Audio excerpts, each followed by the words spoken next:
for the masses. Headline edition, July 8, 1947. The Army Air Forces has announced that a flying disc has been found and is now in the possession of the Army. If the game is rigged, change the game. Game changer. I occasionally think how quickly our differences worldwide would vanish if we were facing an alien threat from outside this world. This is Fade to Black with your host, Jimmy Church, on the Game Changer Radio Network and KGRA, the Global Radio Alliance. I need your help to get to the year 1985. You are listening to Fade to Black with Jimmy Church on the Game Changer Network.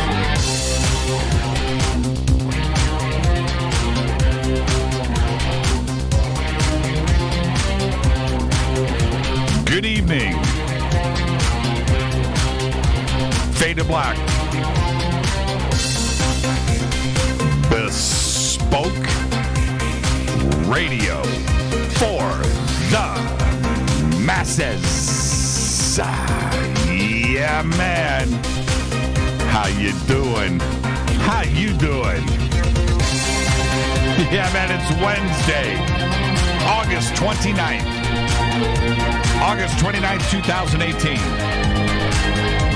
242 days into the new year. Just 123 days left. We are live from a bunker somewhere in beautiful downtown Burbank, California. And I'd like to welcome everybody listening all around the world, all across the United States. Hither and thither, to and fro, back and forth, up and down, east and west, north and south.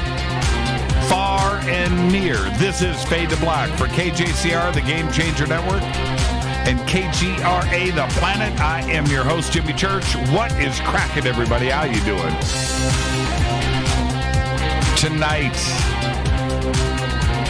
we have very special guests with us. Eric Rains is back.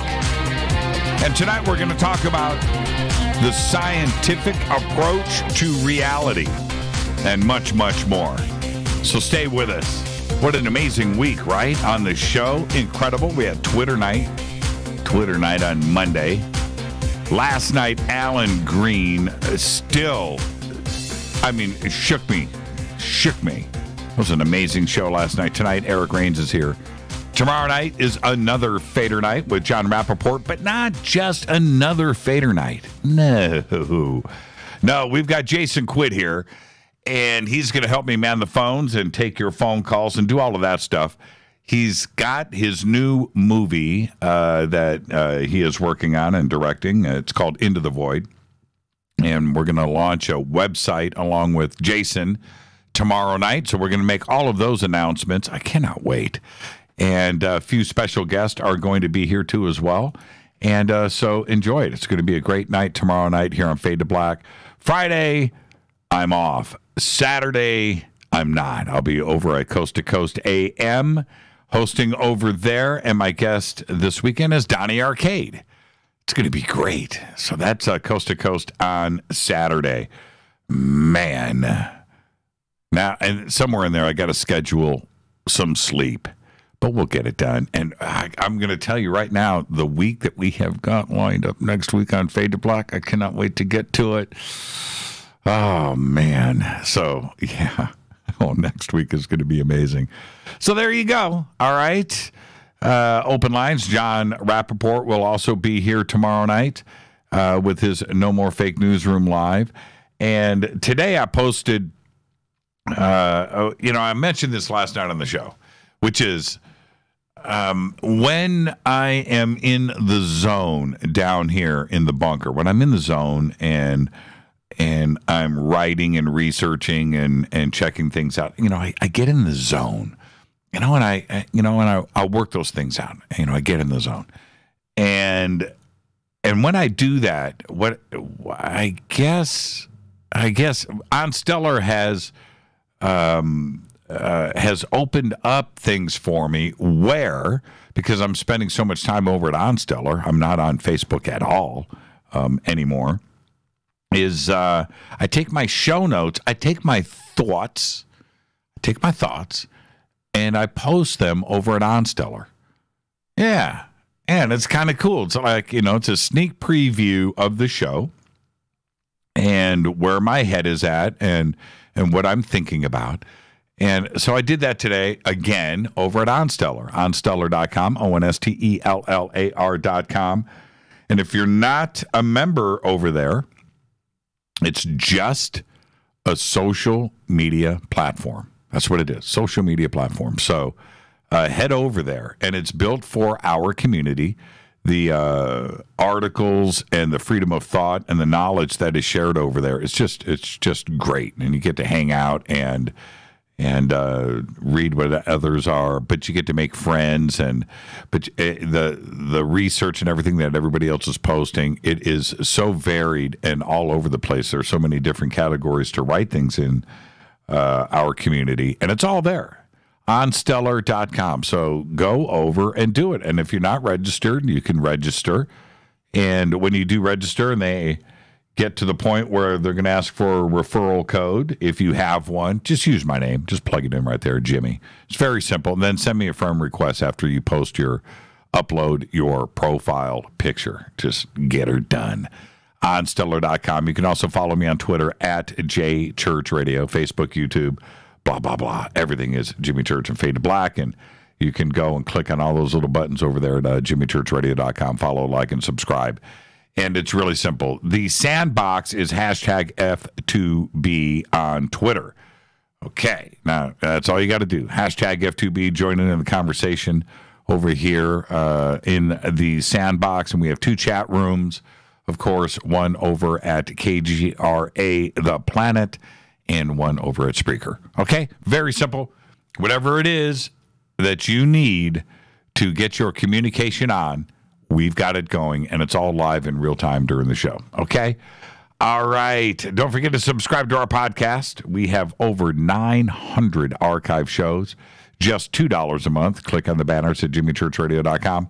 And you can also become a Fade or Not in our membership section, and where you can get the Bunker Cam, which is live right now. Hello, everybody. And you can get commercial-free downloadable archives. Very cool. Play anytime you wish, whatever player you want to use. And if you want, you can get the Game Changer, where you will get those autograph shirts and hats and all of that fun stuff. And don't forget to visit all of our sponsors here. Life Change Tea, GetTheTea.com, River Moon Coffee, Ancient Life Oil, Sacred Skulls, New Mana Food Storage, and Bearing Optics. Let's get the show cracking. Check this out.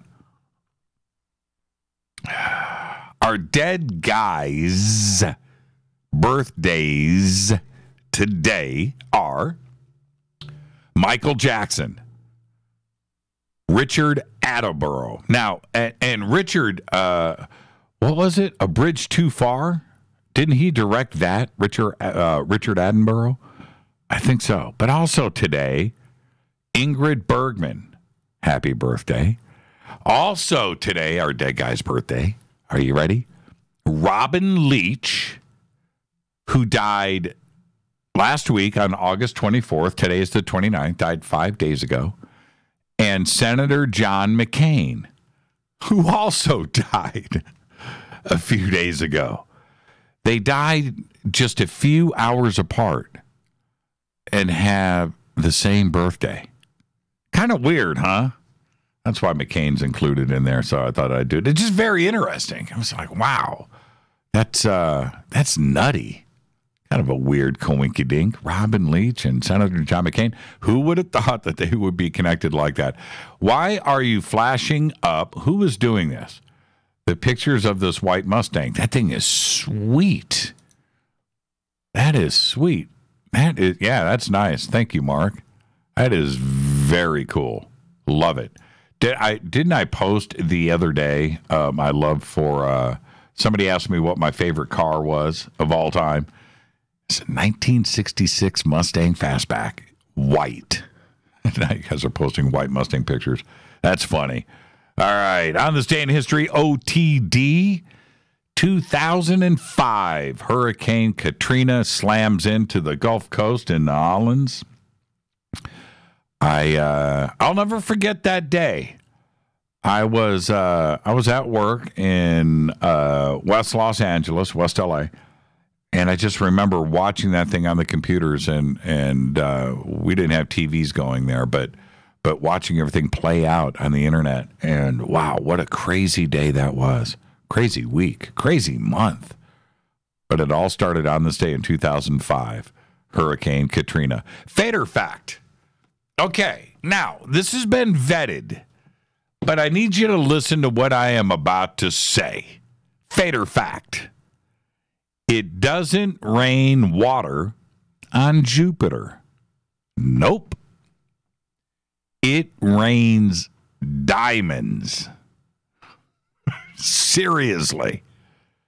Rains diamonds. And it's thought that the same goes on Saturn, Neptune, and Uranus. Yeah. Rains diamonds. Okay, so now I can see this is like Mustang posting evening here. All right. Now, and these are all great, and I love it. These are all cool.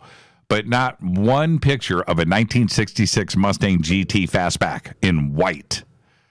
And if you really want to impress me, white with those Laguna blue racing stripes. Yeah, of course the Shelby GT350 had those.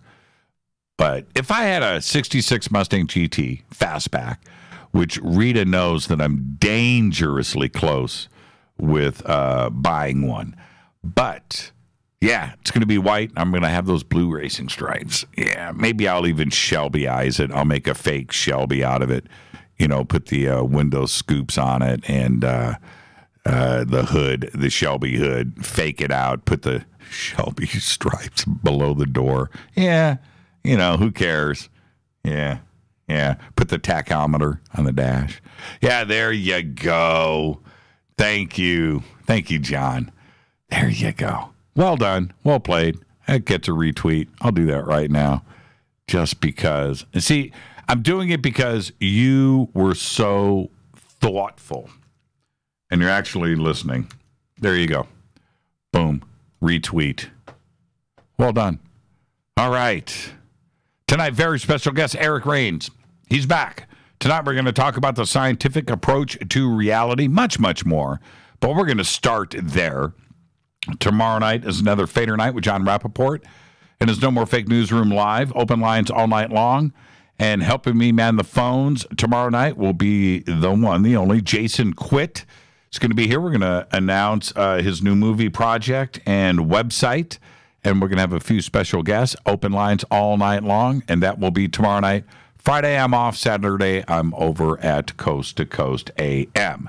Now, time to hit my River Moon coffee. All right, Alex, thank you for that. That's what I'm talking about. Right there. See, that's got the Shelby racing bumper on the front. See, that's a rare car right there. That's a GT350R. That's right. Yep. That's a good-looking car right there. It's a good-looking car. It truly amazes me how much we have learned about our solar system, galaxy, the Milky Way, and the universe over the last 20 years. It's amazing. Seriously. And I want you to clear your head. I want you to open your mind and stay with me. Just listen to me. Okay? Because the last 20 years has been amazing. And if you condensed all of us down to 1 year, our knowledge of the universe would be at December 31st at like 23 hours, 59 minutes, and 50 seconds. Because everything that we have learned, I mean, the huge chunk of knowledge has happened in this last 10 seconds, right? The last 20 years. And it goes without saying that we've had a few seminal moments in science when it comes to the heavens. And I'm not going to go through all of that right now, but there was, of course, the invention of the telescope in 1608 and Galileo's version of it a year later in 1609. That was a very big deal. Think about that. But for a very long time, there was just our solar system. We were getting the grips of everything, right? Figuring out the sun and the Earth orbiting around the sun. We're finding other planets. We're trying to figure it out, the moon, but it was just our solar system. And we thought the sun was at the center of the known everything, right? That was our universe, our solar system, right? And then it expanded out beyond that. And 100 years later, we started to see some more stuff. And 100 years after that, the 1800s, telescopes are getting better and better and bigger. And we started to figure out and think about and contemplate and postulate our Milky Way. But we thought the Milky Way was the universe. That's right. Think about that. It wasn't until, and this is all recent, we're only talking about 2018 here. It wasn't until Edwin Hubble, that's right, in the early years of the 20th century, that we spotted our first galaxy and identified it as that. And even though they were seen before, everybody thought that they were, and it depends, because if you're in the southern hemisphere, you can look out with the naked eye, you can see galaxies, right? There's a couple that you can see very clearly, but we thought they were gas clouds, whatever. We thought all kinds of crazy thoughts, but we had no idea what we were seeing, and certainly what we didn't think we were seeing was another galaxy that was just like our own. But that's what Edwin Hubble did. Now, not much has changed for the next 50 years. That's right. Not until, in the last 28 years. The last 28 is when the real magic has happened. And you can go back, Copernicus and Galileo and look at all of these moments, but they're so spread apart, right? But this last 28 years, the Hubble Space Telescope was launched in 1990, and from those very first images, we knew that there was a whole lot more out there than even the most seasoned of astronomers had any clue about. And then things started to get really strange. Just 15 years ago, we started to discover exoplanets. 15 years ago, the number was 20. 15 years ago. And that was exciting news. Today, it's over 4,000 and counting. And you can expect that to double in the next couple of years, 8,000. And that will double, 16, and so on. It's going to continue. We've just launched another telescope just specifically to search for exoplanets. So we thought also, and this, just think about everything that I'm saying right now. We thought that the universe was slowing down as it expanded. And this theory was accepted for the last 40 years. And now we know it's the opposite. It's actually speeding up. That's right. Galaxies are spreading apart at a faster and faster rate, and we don't know why. Over the last few years, some pretty amazing details have surfaced, and we really don't know what's going on or what's causing it. We don't have any idea. We know, we can measure, we see what's going on. We don't know why. All of the technology, everything that we've got going on, computers and bright physicists and astrophysicists, theoretical astrophysicists, none of them agree. They don't know. And the first thing that we're trying to tackle right now is that gravity thing. We know about gravity. We have it here on Earth, and we deal with it every single day. No big deal there. And we also know that gravity keeps things in orbit around our sun. Again, no big deal. We know it, right? Couple that with our galaxy, the Milky Way, and we know that it, too, is held together with gravity, and it's rotating, right? Every 200 million years, full rotation. But it doesn't spin apart. Gravity's holding it together. We don't get it. We don't understand why. We don't. Today, this thing that is going on, galaxies are spreading apart at a faster and faster rate, but yet gravity inside of a galaxy is holding the galaxies together. We have two things going on. We have something pushing the galaxies apart and expanding the universe at a faster and faster rate. Our galaxies are held together. Our solar system is held together. Our planet right now, gravity, it sucks, right? Right? Nobody knows. Today, science is calling that force that is pushing the universe apart dark energy. They couldn't come up with anything better, but seriously, that's what they're calling it. But they don't have any idea what it is.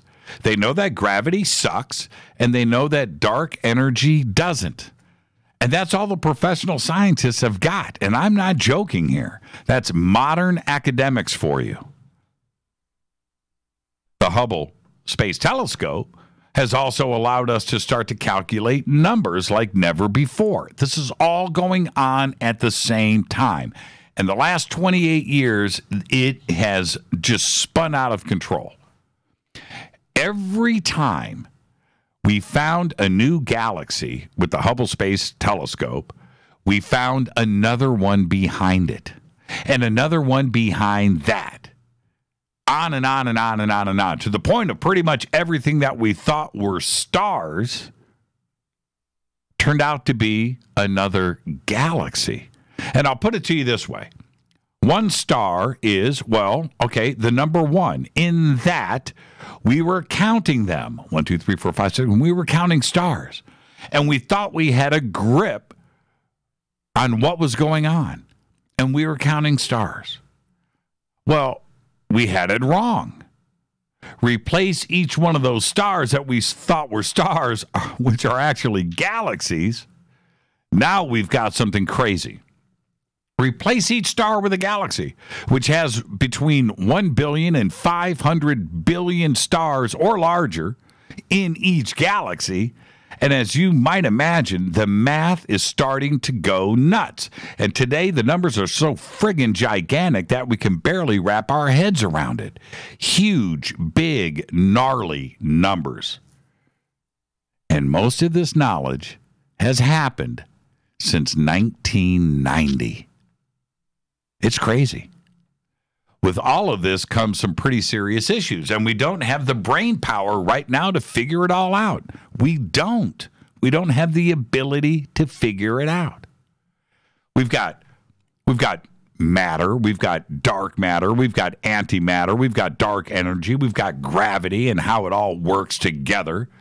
And it's something that nobody right now can agree on, mainly because, well, we're not out there. We can't collect it. We can't see it. We can't sample it. We don't know what it is. We can't test it. We can't even photograph it. Nothing. We just don't know. We don't know anything. But here's the best part. There isn't a scientist, a physicist, a skeptic, or anyone now who thinks we are alone in the universe. They can't say it. They can't think it. Right? They can't do it. They can't say that we're alone. The numbers are that huge. And that's what they know. The numbers are too big. In our galaxy alone, there are around 20 to 100 million planets that are like our Earth. Rocky, cool, the right temperature. They have a sun. We didn't know this 28 years ago. We just didn't. You need to wrap your head around that. It's a numbers game. Billions upon billions of galaxies, and each one of those with billions and billions and billions of stars. And each of those stars have planets. It's a numbers game. Each galaxy out there that we're finding every single day has the same things going on. And they all know this. Science is tripping. You need to really think about this. And if you go out, tonight, and you go out after the show, and you think about everything that I've just laid on you right now, and just go out and look up at the skies, just like Galileo did, Copernicus, right? Just go out and look up at the stars and think about the hugeness of everything that I just said. The numbers are insane. They're insane. And somewhere out there, and I can promise you, right now, there was somebody thinking those same exact thoughts. As you are thinking your thoughts, there is somebody out there thinking the exact same thing. In our galaxy, in our Milky Way, our planet Earth is 4 billion years old. Our sun is 4.5 billion years old. That's it. The oldest stars in our solar system are 10 billion years old. Right here in our Milky Way, 10 billion years old. So you have to stop and think to yourself, how many millions of civilizations have come and gone in our own Milky Way, right down the street from our big, beautiful planet, right here. The numbers are extraordinary. It's truly a numbers game. And that's why science today, they get it, they understand. We are not alone in this universe. They know that. Nobody will say it anymore. They can't. Think about that. Go out and look at those stars tonight. I'm your host, Jimmy Church. This is Fade to Black. Our guest tonight is Eric Rains on the Game Changer Network and KGRA The Planet. Tonight we're going to talk about the science approach to reality.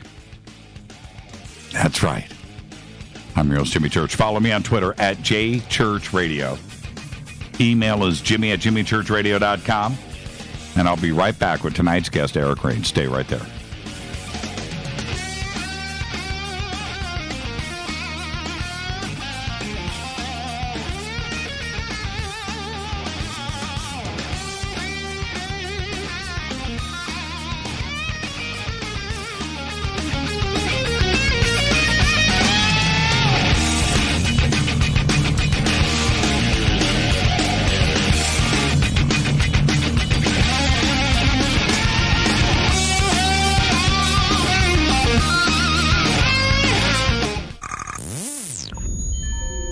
You're listening to Jimmy Church, Fade to Black.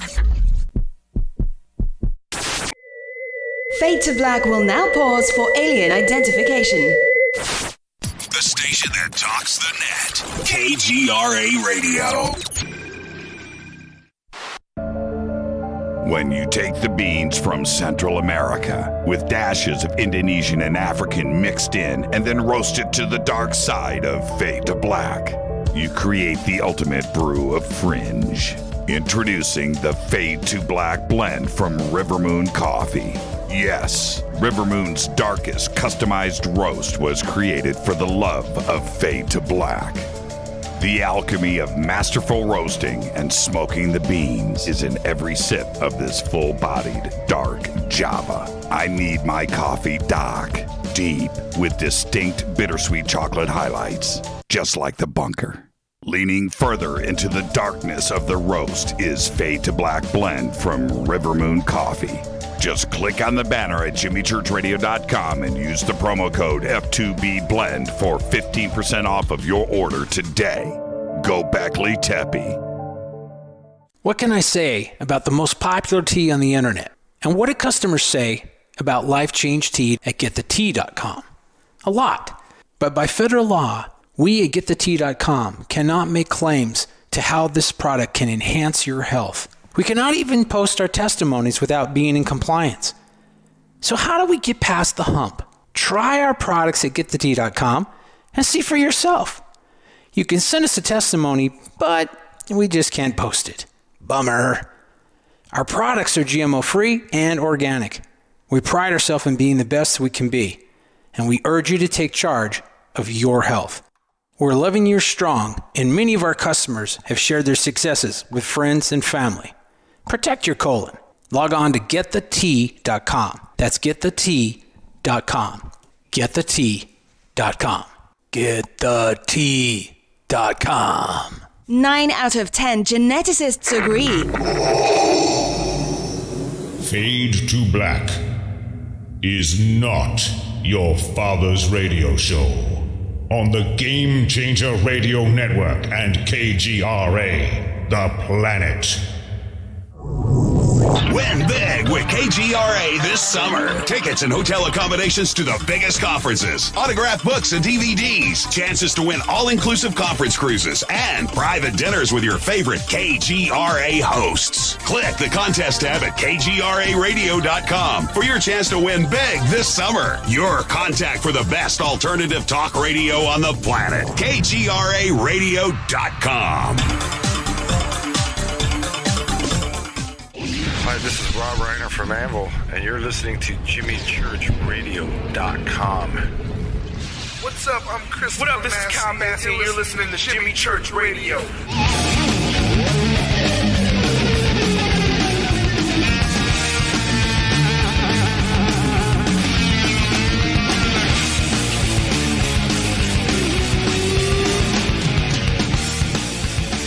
All right, welcome back. Fade to Black. I'm your host, Jimmy Church. Our guest tonight, Eric Rains. He's back. Eric was awakened after an intense energetic activation back in 2012. He became aware of the energetic implantation and parasitic construct by direct observation. His subsequent research for answers about this experience led him on a journey to self-discovery, and this, coupled with the ample real-world practice, allowed him to gain a deep understanding of this invasive system and how to protect, promote yourself through daily practices and how to remove these false constructs from himself and others. He currently implements energetic tools ranging from parasite implant removal, meridian clearing and balancing, crystalline organ rejuvenation, theta healing, soul fragment retrieval, remote lymphatic work, and golden light energy work. Physical-based practices such as quantum pause breathing, reverse breathing, self-lymphatic massage, cyclic stretching, of course, Qigong, and meditation are also used. And I've got to say, as far as a scientific approach, that is intense. He considers everything his duty, his life's purpose, and to share this information with the world to free all of humanity from the ravages of this system and to help create a world filled with love, community, and light. His website is unleashingnaturalhumanity.com. The links are over at jimmychurchradio.com. And I would like to welcome back to Fade to Black, Eric Rains. Eric, man, that is a mouthful. Yeah, it's definitely when it's laid out like that, it seems a lot more than it does in the real moment. That's for sure. Well, you know what was very interesting for me the first time that I was around you and I met you, and I was watching you work with different clients. I was observing, you know, from afar, and I was watching you, but the reactions from those that you are doing this energy work with, because most of the time you're not touching them, but they know what you are doing. Oh, you know what? I'm not even explaining it right. But they know that something is going on with different parts of their body, but they can't see you doing it. Am I even explaining it right? they can't see you, right? Oh, yeah, definitely. Not only can they not see me, what they're having to do is bypass the 5 physical senses of sight, hearing, taste, touch, and smell and go directly into the internal sensation and decode what I'm doing from in there. Because what I'm doing when I create these fields of energy and then I use them to clean out blockage inside of other people is I'm generating it myself, but it's the exact same frequency that other people use inside of their own soul, their vital life force essence. And what I'm doing is I've trained my body, I've trained my mind and my spirit until I can make incredibly strong fields, and then I use that to detect the blockage inside of them, and then I clean them out with that. So it's almost like I'm finding a level of hardness on the energetic level that most people can't even detect is there, and then I'm cleaning that out, and then what's happening is that the body is actually releasing on the muscle memory level, and the vagus nerve is calling out of fight or flight and into rest and relaxation. And so what they're feeling is an intense stimulation of the magnetic fields in that area, along with the increased blood flow, and as we move everything through, suddenly it releases. They don't have the emotional poison that's causing the physical damage, and everything feels great. Now, is this something that the ancients knew about? In that, without a doubt. Yeah, and we've just lost the appreciation of this type of work. The ancients knew about it, and today we've allowed ourselves to get away from that. Oh yeah, without a doubt. When you go and you start looking at some of the ancient temples and monuments and you see the frescoes that are actually in relief on the floor or on the walls or the ceiling, they're actually sacred geometric shapes that you can create with cymatic frequencies. Cymatics is when you take a substrate such as water or sand or salt or any other type of particulate on that level or a liquid, and then you pump a frequency through it. And as you increase the frequency, it actually creates incredible shapes and geometries with the substrate of the sand or the water. And you can actually see these exact shapes on frescoes in ancient temples around the world. And what they're doing is they're recognizing that as the vibration holds the shape inside of the substrate, what we have is a much deeper level of vibration that it's happening all the time, and yet we aren't really feeling it because the levels of awareness that our nervous system needs to be activated in order to recognize hasn't been turned on. It's one of those things that's been shut down. And so what they were doing is they were using this knowledge of the vibration within themselves to create fields of resonance to literally enlighten and send themselves through an ascension process, well, them and the people around them. And it was a whole concerted group effort, and this is when we had free access to the goddess energies on the planet before everything kind of got shut down and we got lost in the dark and had to kind of find our way back. Who does your energy work? Do you do it on yourself? Yes, sir. That's what the Qigong is all about. The Qigong modality that I follow most specifically is actually Shaolin Qigong with the offshoot of Dragon Qigong. And Shaolin Qigong, it was actually from the Shaolin Temple, those guys who do like all the crazy kung fu. And their whole thing is that the secrets and the jewels of the Shaolin Temple aren't in the kung fu. It's actually in the meditation and the Qigong. Their kung fu is actually there just to prove what they're doing internally. And so they have to put themselves through more strenuous and more trying tasks just to see if they have that molecular control over their body. Now, can all of this be applied to the pineal gland? And the reason why I'm asking, I'm sure you're going to say yes, but we've also lost our use, even the awareness of what the pineal, I'm talking about the general public stuff here. They don't even know what the pineal gland is and the calcification process and so forth. Can you use the same energy and electromagnetic treatments for the pineal gland and work on its activation? Oh, yeah, definitely. But the most important thing when we're starting to actually activate the energy body, the light body, is to recognize that there is no one specific place that you need to work on because the entire body works in conjunction. And one of the things that most in Western society doesn't recognize is how the nervous system actually operates with the consciousness inside of the body. And when you're being formed in utero, the massive neural tissue actually forms your heart first, and then the top splits off to become the brain, and the bottom splits off to become the intestines. And so this is why we have the belly brain or the gut instinct type of a connotation. It's because it's something that you instinctively feel. It's operating off of a different system than the spoken language, which is the open ball up top, the brain. And so when we are recognizing that the intestines are actually neural tissue that create a lot of the chemicals that the brain uses, like serotonin and dopamine, we start to see that just by focusing on one area, we're actually making the rest of the body weaker. And when we focus on making the intestines strong, the heart strong, and the brain strong, we're balancing that mind, body, spirit spectrum right there. And the stronger the intestines are, the more energy flow that has, the better the flow into the brain is, and the more your actual endocrine glands and kind of, I guess you could say, control systems of the nervous system that operate inside of the brain, the more those get activated, the more fluid they get, the more energy they get, and the more they start to activate and find their higher resonance.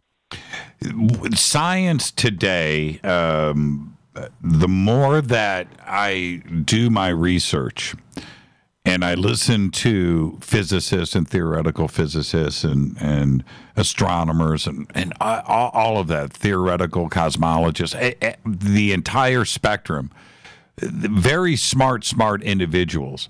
And they will talk about the math and the science and gravity and the universe and the Big Bang, and they'll talk about all of that stuff. But I hear them more and more talking about consciousness and energies and where the soul goes, in combination with some of these fantastical theories behind string theory or anything else when it comes to physics. Is science starting to now overlap with your work? Is it helping you move along? Oh, most definitely. I really enjoy the convolutions of quantum theory, quantum reality. As more and more experiments come out trying to explain the way the molecular structure of our reality works, the more confused they're getting, and the less that it's actually making sense. That's right. But when you come from a conscious perspective, when you understand the conscious role inside of this quantum mechanic universe, it all starts to make sense, and like the double slit theory is hands down one of my favorites to actually point people to. This one was done a while ago. It was I believe in the 50s or the 60s. And what they did is they were trying to figure out whether light is a particle or a wave. And so they had two slits inside of the material that they were shooting photons, light particles through. And they were recording it to see if it acted as a particle or a wave. And every time that they recorded it, it was acting as both. And so they would not record it, and then they would see the effects. Either it shot through one or it shot through both. It would act as a particle or a wave. But as soon as they observed it, it would change it, and it would actually do both of them at the same time. So it was changing the substructure of reality. And so they're just really absolutely stumped by this. So they tried to do something called the delayed double slit experiment, to where they had something that slowed down the photons as they were shooting through and tried to catch an actual snapshot to see what they were doing. And it turned out that it actually blanked everything out before it even happened. And so when they were doing this one, it was actually changing the substructure of reality outside of time before they even did it. And just by observing, they were doing this. And so when you start looking at just by observation, which is a passive energy inside of the body, we start to see where things along the lines of like faith or fanaticism, or, something where you're deeply involved inside of a movement or an idea or an energy, and we can start to see how you can create reality around you when you get really tuned in on that type of a level. I've heard so many when I don't care if it's Lawrence Krauss or some of these Green or some of these physicists start to talk about this. They will always go back to the original double slit experiment. It was that revolutionary to science. Mm-hmm. Yeah, it's and for me, like I said, to have these very bright scientists sit around and engineers and who are at one side very pragmatic, but you have to think also outside of the box to reach out into these new ideas and theories and the origins of everything. And today It's consciousness that they're talking about. It's the soul that they are talking about, and where it goes and how that is involved with everything else. And it wasn't supposed to be that way.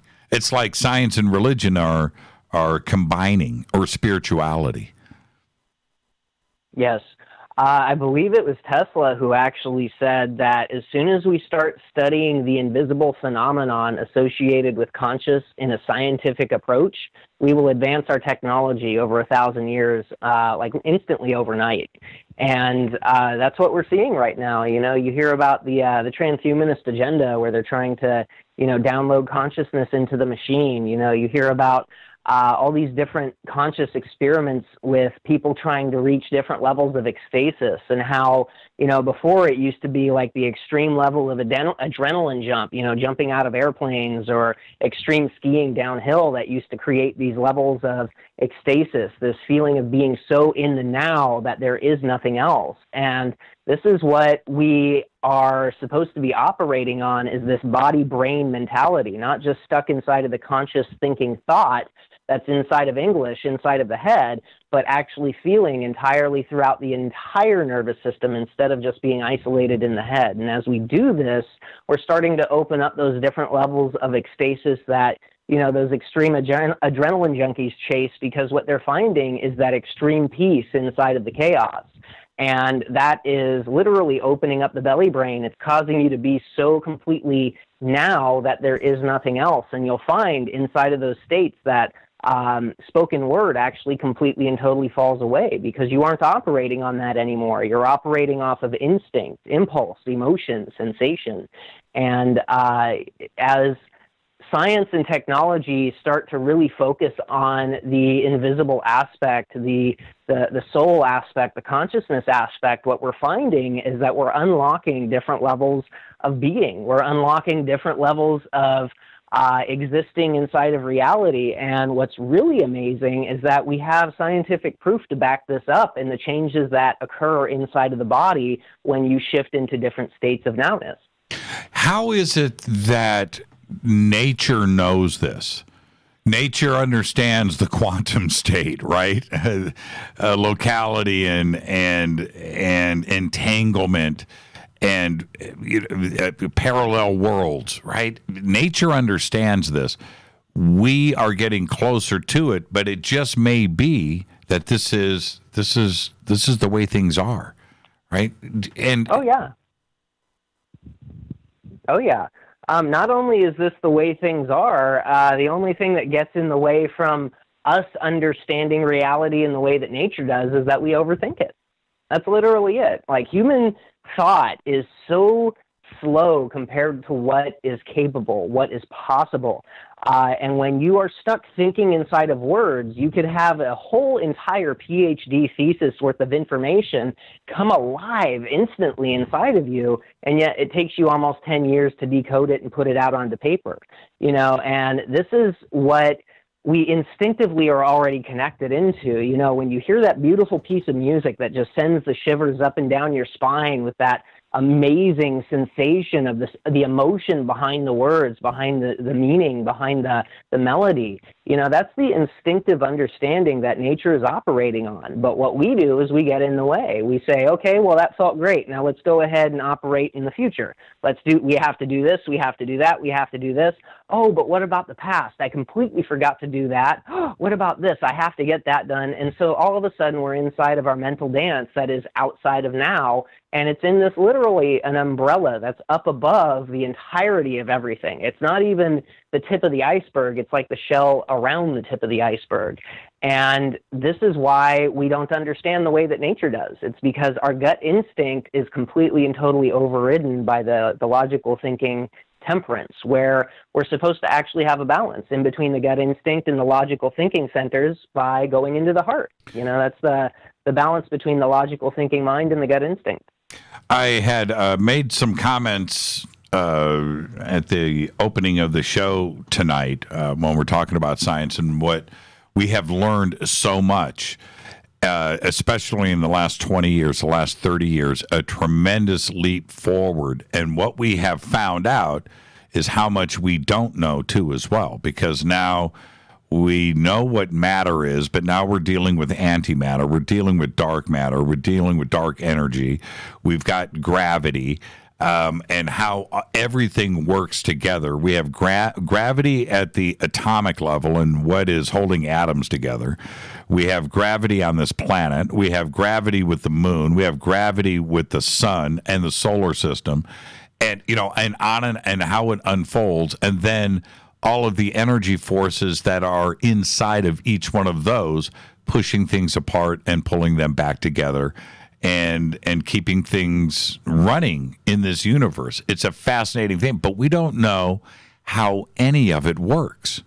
But yet you can go. We don't know. We don't even know what dark energy is, but we know something is pushing the universe apart, right? We don't know. We don't have a clue. But when you're holding your hand above somebody's body, you are affecting something between yourself and atomically at the atomic level with your client. And we don't know. We don't understand what that is, but you are affecting what is there and what science is talking about today with antimatter, dark energy, but yet we don't know what those elements are. Mm-hmm. So one of the easiest ways I know how to explain this is that the human nervous system, it doesn't run off of voltage. There's not like a standing charge that's in there. It's more like amperage. It's flow. It's movement. And the human nervous system runs off of roughly 13.8 amps per second, unless you know how to charge it up, unless you know how to focus your consciousness and turn that volume dial up and increase the conductivity of your nervous system. When you do that and you focus and you direct it, the blood inside of the body actually starts to become polarized, because when you look at the blood cell, you've got a concave side, it looks like the top of a donut, and then you've got the flat side on the other side. It's a positive and a negative receptacle, just like a battery or a magnet. And as the iron and the water inside the blood, two of the most common elements in the blood, get charged up magnetically and electromagnetically with the nervous system energy, you can then direct the blood where you want it to be. What this does is creates field of electromagnetic resonance that you can then either make big, small, directed, wherever you want to go. And that magnetic resonance actually is a sense in and of itself. And so I can take that resonance and I can charge it up with specific frequencies, say such as golden sunlight, something that holds the entire spectrum of light inside of it. And then anything that is actively resisting that light or the darkness, or it's being dark, it sticks out like a sore thumb. And the same thing with like putting laughter or joy energy inside of it. Anything that is stagnant or rotten emotion, it's very obvious, because it's like as I'm moving liquid through something, it's like there's a place that's a rock that's really hard, and then it stands out like a sore thumb. It's one of these things that I understand what I'm doing on this level, but other people looking at it, it does look like magic, but it's really not. You can explain it scientifically, but more importantly, I can teach anybody how to do this. And so that's the craziest thing about all of this, is that every single person alive, as long as you're conscious, you're in a human body, and you have the ability to breathe, you can do what I can do. And what I can do, we've got quite a few cases of what medical science says is impossible. Spontaneous healings from chronic diseases, from chronic injuries, from all kinds of different things, just regular stress that starts to damage the body, so on and so forth. And anybody can do this. And all you have to do is learn how to begin polarizing your nervous system to make it much stronger with the amperage, and then start learning how to direct it. That's it. What's the first steps? The first step is you have to start learning how to speak body language. You have to start recognizing that we have a mind, a heart, and an intestinal tract that is all neural tissue, and only the brain speaks English. And so we have to start understanding how to get out of the mind, out of the thought, and into the sensation, the feeling, and then start to heighten that. As we heighten the feeling and the sensation inside of the body, that activates the nervous system. That makes the nervous system a lot stronger, and it allows us to take a look at completely different feelings and sensations inside of the body. Once you can tap into those feelings, you can start directing them. Once you can start directing them, you can start training them to become stronger. Now, how long does this take? It on one side, at one level, it sounds complicated, but it doesn't seem complicated if you understand it. So I've had people who have only practiced some of the meditations I have on YouTube, who showed up at the retreat in July. And those people spent 6 days with me learning how to do this from the ground up, and they are literally world-class healers already. And so it's not years is what I'm getting at. I don't want people to be intimidated by this. The longer you go, the stronger you get. Each time that you do this energy work on yourself, it's like you're putting down another layer of paint. And the thing is that each time you put a layer down, it gets thicker and thicker and thicker. You know, you've got people who've been doing this for 70, 80 years who have a massive foundation of chi, a massive foundation of energy. And the more that you have, the stronger the resonance is and the more you can do. But it's all about tapping into it to begin with, and then you can train it. Once you can tap into it, you're good to go. Are there any science or schools, scientists out there that recognize this and are starting to endorse and maybe pull this into the lab and get this into a controlled environment to see what is exactly going on? So if you know of any, I would absolutely love for you to give me their information, because that's the next level that I'm trying to do, is go in and do a session on somebody who's hooked up to a bunch of machines so that we can actually see the effects that are happening inside the body. Yeah, it's got to be the next step. I mean, yeah, that's where we're going next. Are there any universities out there that are looking into this? Honestly, I have no idea. I would expect that as, you know, there's a whole bunch of schools and schools of thought over in the Eastern world that are already in alignment with this. They have acupuncturists who train as Western medical doctors and massage therapists as well. So they're really starting to blur the lines over there on that side. And I'm pretty sure that they have scientific institutions that are doing this type of research. But the problem, especially with China specifically, where they're doing a lot of this, is it's not really easy to get informational flow to and from what they're doing over there. Not only is there the language barrier, but you've got all the different regulations from the government and whatnot that's really kind of blocking a lot of this information flow. Here in America, I know that there's a bunch of independent people doing it, but I don't know any that are prominent or rather out there. Yeah, exactly. Let's take a break right here, Eric, and we'll be right back. We'll pick up where we are leaving off right now. This is Fade to Black. I'm your host, Jimmy Church. Tonight, Eric Rains.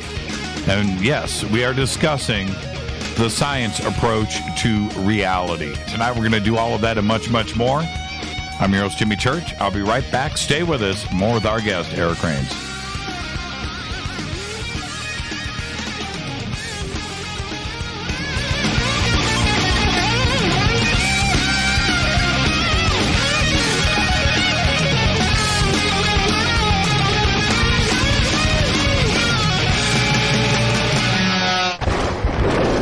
This is Fade to Black with Jimmy Church on the Game Changer Radio Network and KGRA, the Global Radio Alliance. This is KGRA Digital Broadcasting Station, Salt Lake City, Utah, Van Buren, Arkansas. Does your basement or crawl space have a damp, musty smell? Well, watch out! That's a sign of too much moisture and not enough ventilation. And that can mean increased mold growth and the buildup of harmful toxins and gases. Don't bother with a dehumidifier. It just circulates the same unhealthy air. Now there's a better way to remove these dangers and odors. It's with the computerized Wave Moisture Control Unit that reduces moisture and expels pollutants. We replaced our old dehumidifier with the Wave unit, and in only 3 weeks, our basement is dry and the musty smell is gone. Wave units require no maintenance, no buckets of water or filters, and costs only pennies a day to run. Breathe better, live healthier with an affordable, no-maintenance Wave unit. Call 888-717-WAVE, 888-717-WAVE, or visit dryhealthyhome.com, dryhealthyhome.com. Ride the wave, Wave Home Solutions for a healthy, comfortable home. Hello, I'm Katie, and you're listening to my main man, Jimmy Church, on jimmychurchradio.com. Hi, this is Ray Hobbs here, repping the planet, and you're listening to my good friend, Jimmy Church, Fade to Black, on the Game Changer Network and the KGRA digital broadcast station. This is Toby Kebbell. You're listening to JimmyChurchRadio.com. Don't hurt me, Jimmy. I'm only little. Hey, I'm Adrian Grenier. And this is Ari Gold. We're the Honey Brothers. Yes. We are of the Honey Brothers. Hey, I'm Adrian Grenier. And I'm Ari Gold. We're the Honey Brothers. And you're listening to Jimmy Church. The Revolution. Ancient Life Oil. Life-changing. The real oil. CBD is truly Ancient Life Oil from the source. This oil has no psychoactive effect and is also legal in all 50 states. When you're healthy, you're happy. The truth about this wonderful plant is that it wants to give back to mankind life, longevity, and happiness. Ancient Life Oil are golden grade, all organic, non-GMO, and infused with high-quality liquid coconut oil. It's simple. Just go to ancientlifeoil.com today. That's ancientlifeoil.com. The best, purest, organic, and non-GMO CBD in the world. Go Beckley Tappy. The statements made regarding these products have not been evaluated by the Food and Drug Administration. These products are not intended to diagnose, treat, cure, or prevent any disease. Please consult your healthcare professional about potential interactions or other possible complications before using any product. This is Micah Hanks of the Gralien Report, and you're listening to Jimmy Church on Fade to Black, across the globe on the Game Changer Radio Network and the one and only KGRA Radio, The Planet.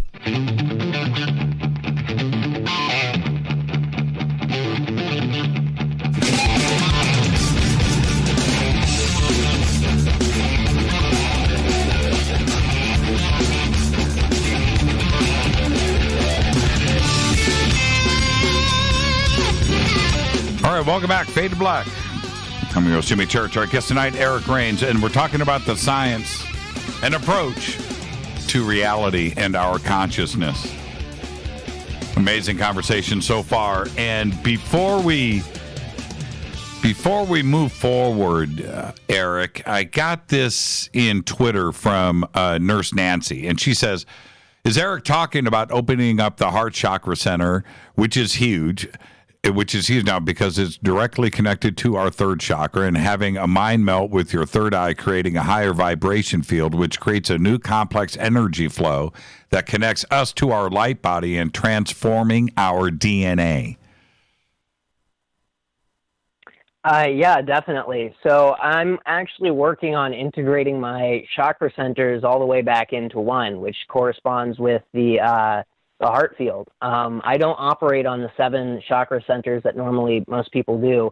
I've actually integrated back into the head, the heart, and the intestines. So I have the upper, the lower, or the upper, the middle, and then the lower dantians. And those don't have color. What they are is they shine like golden suns. They have the entire electromagnetic spectrum. And it was actually the heart space that initially caused my activation to begin with. As I was bringing the chi open into that area and I was moving it through and bringing more and more levels of light and joy and emotion into it, that's what caught that spark and that resonance, and that's what blew me wide open to begin with. And that initial activation is what made me aware of this whole entire system to begin with. And so I've been kind of reverse engineering everything that I did from that point, and I've been going back to it and figuring out things that I didn't do so well and refining that and just kind of logging my process as I go along. That way I can kind of repeat it for other people. Explain to me, when you say the entire electromagnetic spectrum, we only see a very thin slice of that. Yeah, so I thought it was just 1.7%, but it turns out it's actually a lot smaller than that. It's 0.00335% of the entire electromagnetic spectrum, meaning that if we had a stack of papers that was 2,100 feet high, the visible light spectrum that we actually see inside of would be about the width of one of those sheets of paper. Right. And so when we look at the world around us and we see these 7 colors, that everything that we believe is the entirety, it's a fraction of a fraction of a fraction of a fraction. And this is one of the reasons why there's so much lack of awareness to the energies that we're connected into because we only have access to that tiny, tiny fraction of what there truly is when there's so much more. And so the energy centers that I use, the energy work that I use, it's full spectrum energy. We're using 100%, not that 0.0035. And it's really easy to do that just with, golden sunlight. And there's other spectrums outside of the golden sunlight that once you start using that frequency and that magnitude of energy, it starts making itself known to you, like color that doesn't have color without frequency or vibration, sound type energy, or colors that don't exist unless they have movement or angle. And, those are a really hard thing to kind of conceptualize in a 3D understanding of the tactile, touch, hearing, taste, smell, and, feeling sensation around you. But when you are feeling your energy as a field, something that's almost liquid that you can direct, these sensations become much more intense and much more concentrated to the point that you know what's going on. It's like you can feel it. You don't have to see it. You feel so intensely that you know it's there, and you know the exact size, shape, weight, height, color, and background of the whole entire energy because it decodes itself. That's just kind of how this all works. Like your body knows literally everything. All you have to do is get out of the way, stop thinking about it, start feeling it, and learn what those feelings mean, and then start translating them in the real time. Well, help me understand what you're explaining here, because for those, myself included, as we hear this, it's very hard to wrap your head around the idea of once you get out of that certain spectrum that we can see, right? That is evident to our world around us, that there is actually quite possibly stuff there that we don't see. And it's very hard to understand.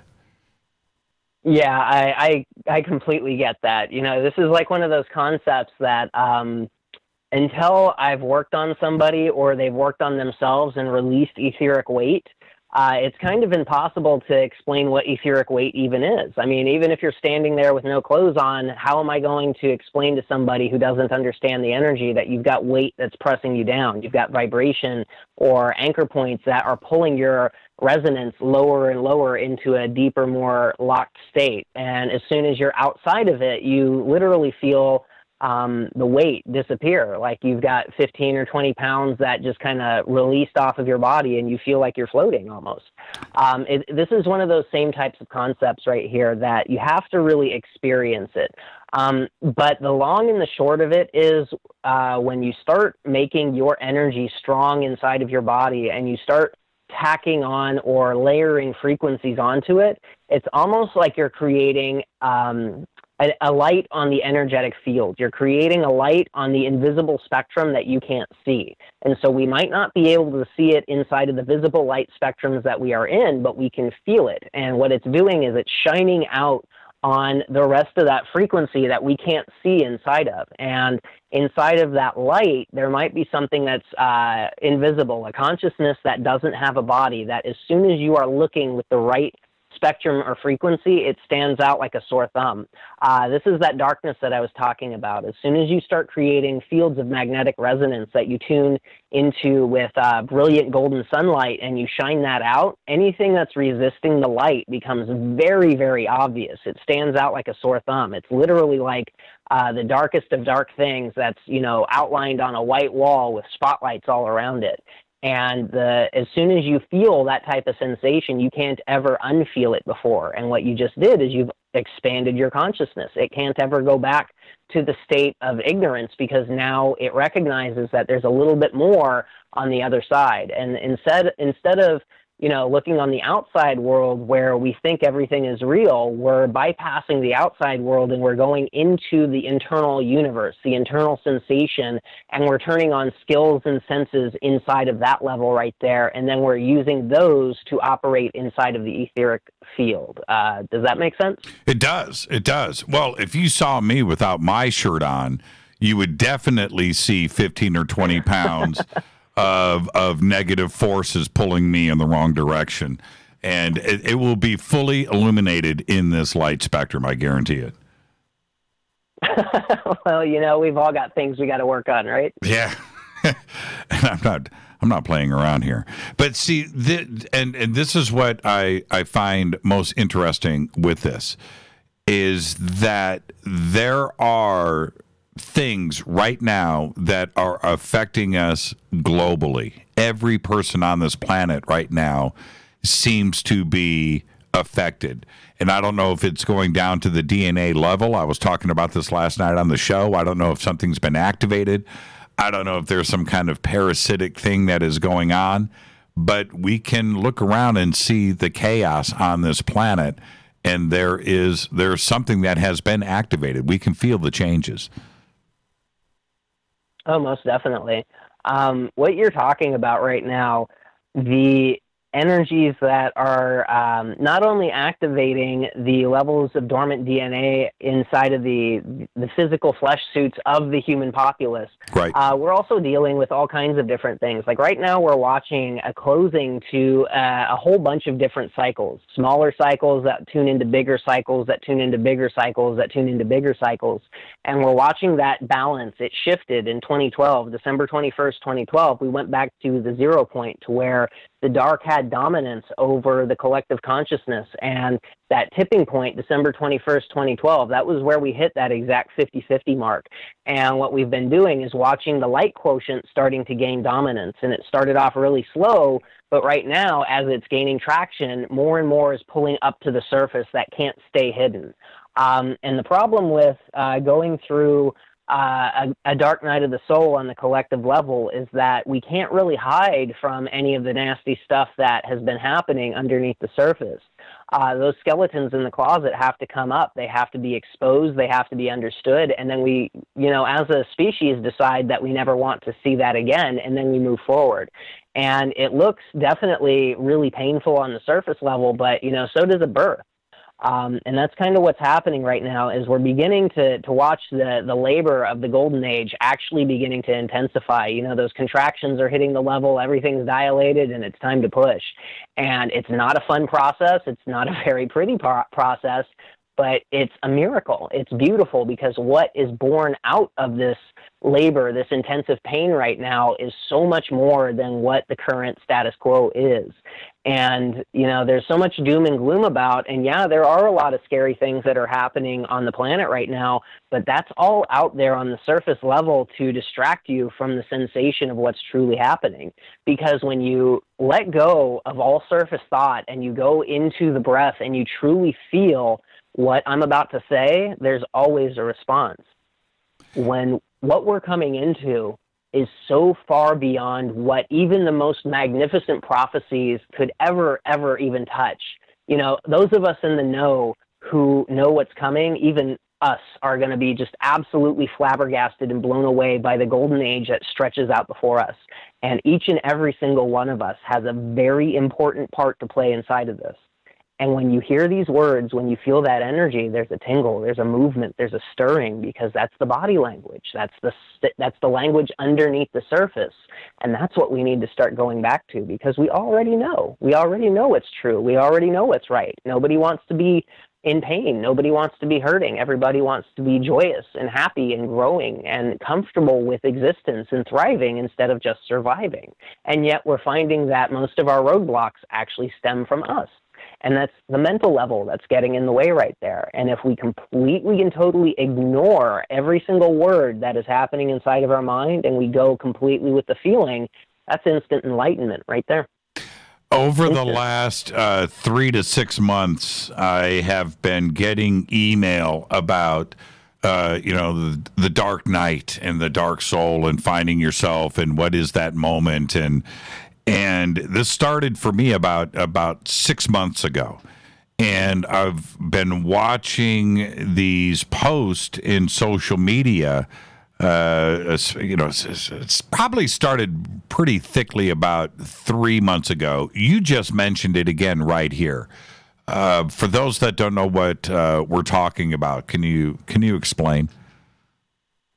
So a dark night of the soul is a process that happens when a soul comes in from a place that is not this earth. This earth, the indigenous people, the indigenous populace here, have been really kind of shut down and traumatized to the point that they're just kind of hanging out. They're not really growing on an evolutionary pattern.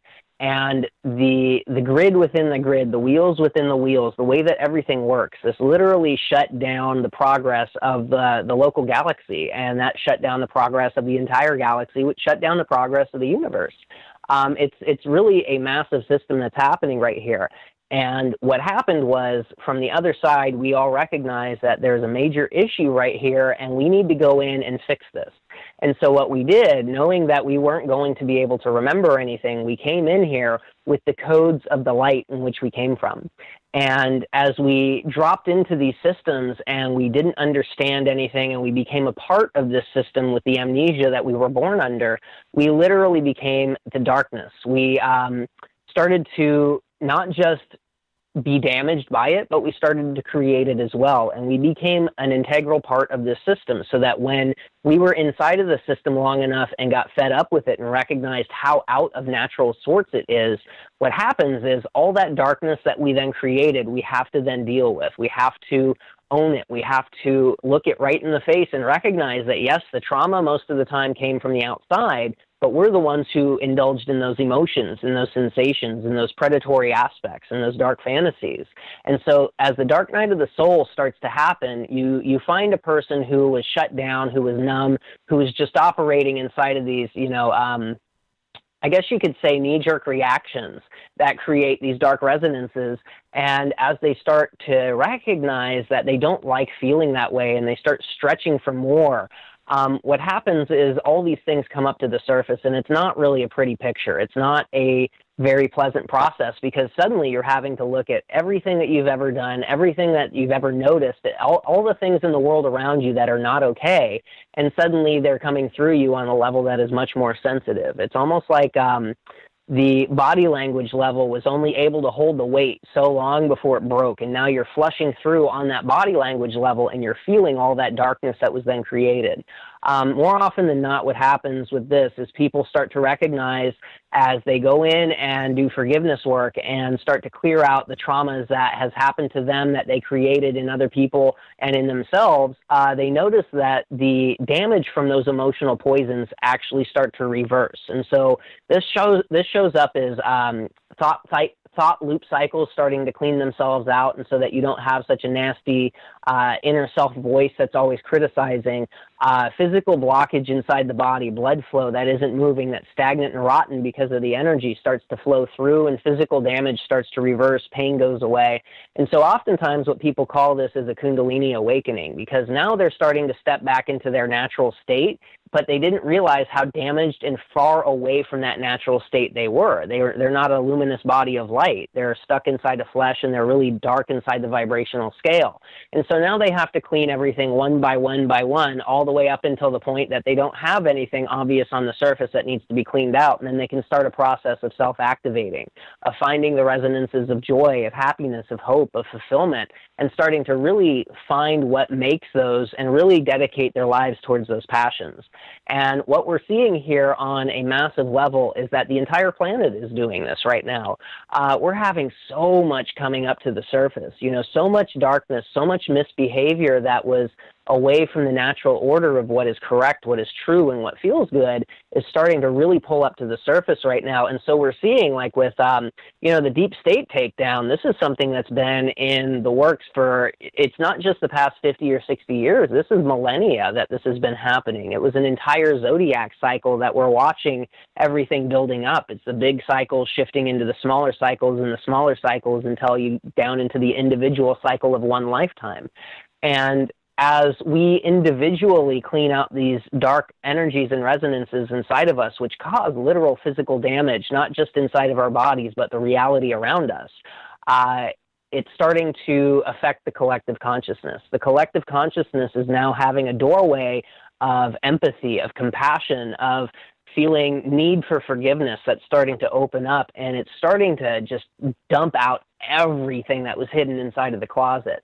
And so as we are starting to clean ourselves out, we're noticing the darkness rising up in the world around us. And so once we have done the inner work, we can recognize how to take that inner work and translate it to the outside and begin doing the outer work. And so instead of individual dark nights of the soul, we're going through a collective to where there's going to be just a lot of confusion. There's going to be a lot of rampant fear and just all kinds of different things that are coming out. But our job is to hold still and stick to the resonance of what is true. We're the anchors. We are the focal points of light. And as this world of darkness begins to dissolve and the apocalypse really begins to unveil everything that has been hidden and occulted from us, what's going to happen is that we're going to see the world destabilizing into a state of nobody really knowing what to do.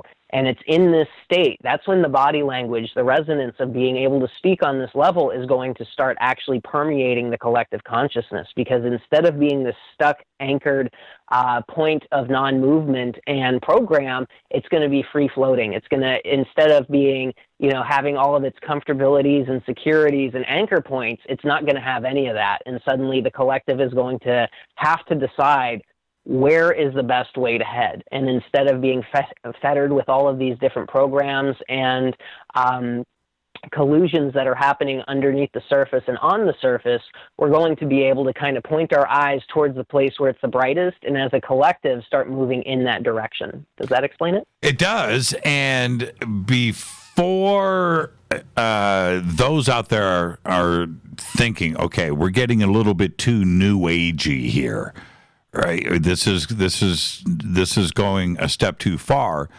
We have to actually just look at what has been going on around us, especially the last 2 or 3 years, where we have spun completely out of control. We are off the rails right now.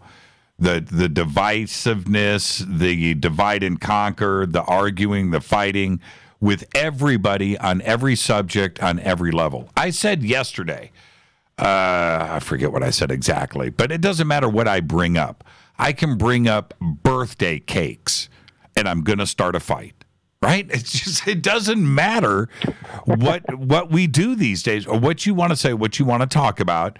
It blows up and it explodes, and that's exactly what you're talking about. We're right there right now. Mm-hmm. And the whole thing about everything that I'm saying right now, please don't believe me. I want you to prove this for yourself. Prove me wrong. And as you go through the process of trying to prove me wrong, you will start opening up different levels of sensation inside of your body that you can't deny.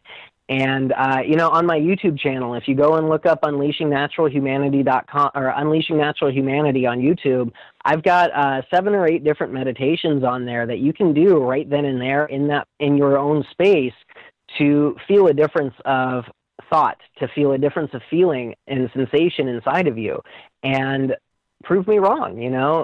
Don't argue, don't get upset, just try to prove me wrong. And I guarantee you that there is a world out there that most have no idea is real, and then we have to start looking at the results. I have worked on probably 5,000 plus people to date, and some of the things that have been stemming from this energy work is nothing short of miraculous. There are things that are popping up that medical science says is absolutely impossible, and yet we're doing it here.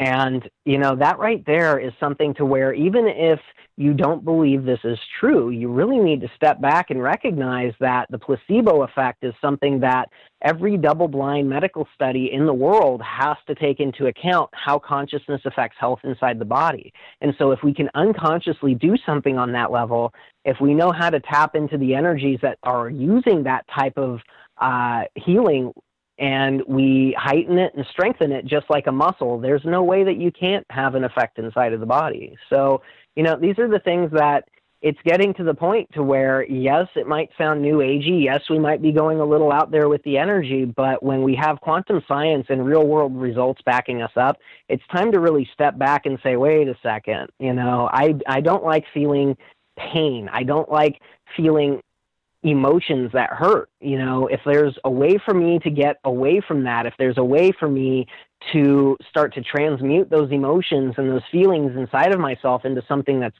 good, something that feels healthy and powerful, you know, it's up to me to look into this and to really step up for my own health. And, you know, that's the thing. Prove me wrong, and I guarantee you're going to find a world of absolutely amazing, literal magic. And the more of us who do this invisible magic, the more real magic will actually be possible.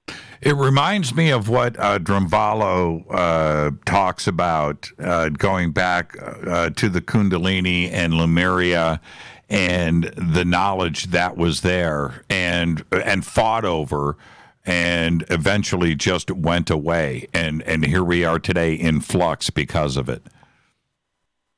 Yeah, it definitely, there's so much that cycling from the previous cycles of conscious evolution that has been interfered with, not just from the negative aspect, but the positive aspect too. You know, they all think that they have the best way to evolve, and so they all have their own agendas. And actually the meddling of the light forces and thinking that they... Oh, did we lose you, Eric? Wow, we just lost Eric. Oh, are you back? Hello, can you hear me? Yeah, that was weird. What'd you do, hit mute? No, there was no mute that was on my phone. That was definitely interesting. Yeah, well. So definitely got to get that thought out, don't we? Yeah, okay, so let's back up. Yes. So what I was saying is that there are so many different cycles of interference that are happening, and it's not just the negative aspect that's interfering with humanity. We have the positive aspect that's interfering with humanity as well, and we have so many different factions that think they know the best way to evolve on the positive timeline that they've actually caused worldwide cataclysms. There's 3 of them that I know specifically that were caused because of the light side's interference. And so this is where we have to start really getting into the place to where we are our own guru. We are our own diagnostic unit because we are so powerful in our own internal sensation. And, you know, it's all about recognizing that, yes, there's a lot of giant names from history that are included inside of this space right here, right now, with the evolution that's happening on the planet. But what we need to do is ignore everything on the outside and start going into what we feel is correct.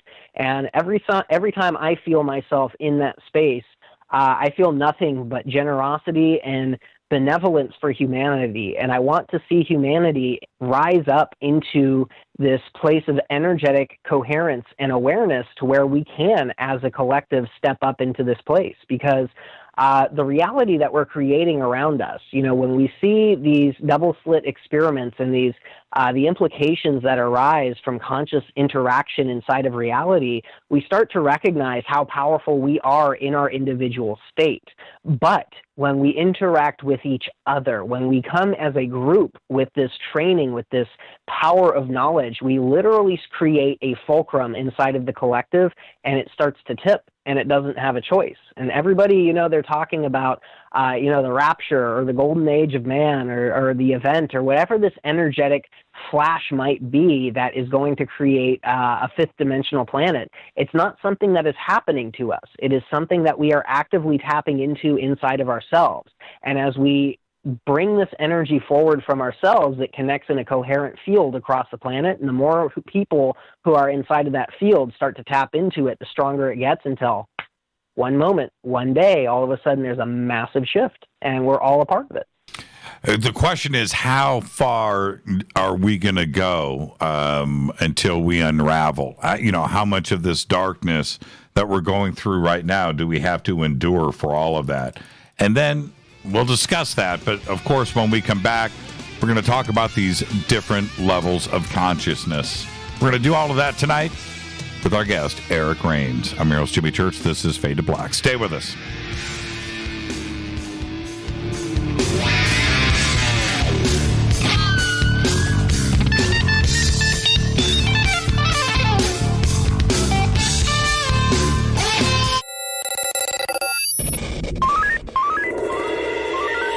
Way out here, we listen to Jimmy Church. You're listening to Fade to Black. All Always on the edge of the hottest alternative talk. Jimmy Church with Fade to Black. KGRARadio.com. ¿Qué tal, mis amigos? Yo soy Mario Carson, el tiburón, y los invito para que escuchen a mi buen amigo Jimmy Church Radio. ¡Claro que sí!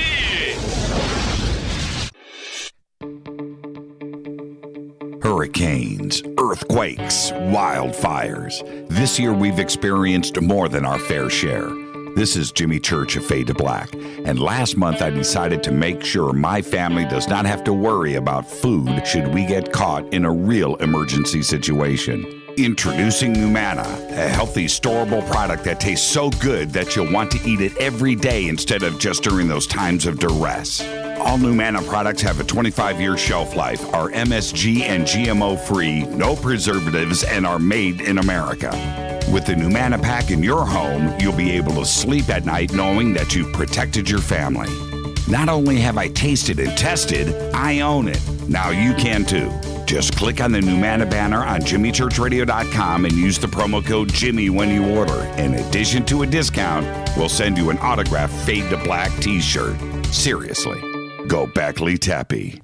Do you worry a lot? Whether you're a college student, busy professional, parent, or grandparent, ongoing stress and elevated levels of the stress hormone cortisol can rob your memory, your health, and your future. Now you can combat the effects of stress and anxiety while improving your memory and recall at the same time with the dietary supplement Calm and Clever. Studies show that the ingredients in Calm and Clever reduce cortisol by as much as 30% in 1 to 2 weeks. Call 1-800-758-8746 or calmandclever.com. You listen to us, and we listen to you. And so does the CIA. KGRARadio.com. Hi, folks. What can I say without making claims? CBD is truly the buzzword for health. What does it do? Government institutions will not allow me to say what this wonderful oil does for us. But I can say it's non-GMO and organic. I can say it's 0.003 THC, which in plain English means you won't get high. There are those that want to squash your freedom to buy natural products. Fight back with your purchase power. In the end, it is you that takes care of your health. Go to ancientlifeoil.com. One more time, ancientlifeoil.com. You are listening to Fade to Black with Jimmy Church on the Game Changer Network. Oi, oi, I'm Reese Evans. You're listening to Jimmy Church. This is Revolution.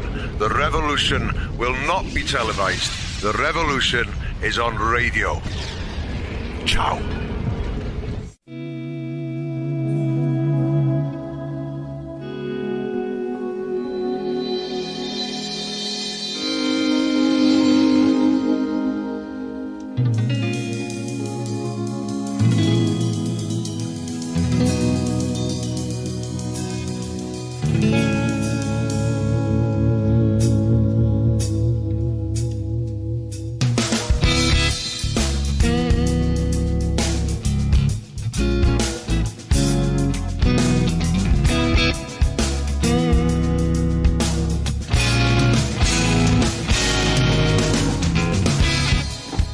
Welcome back, Fade to Black. I'm your host, Jimmy Church. Our guest tonight, Eric Rains.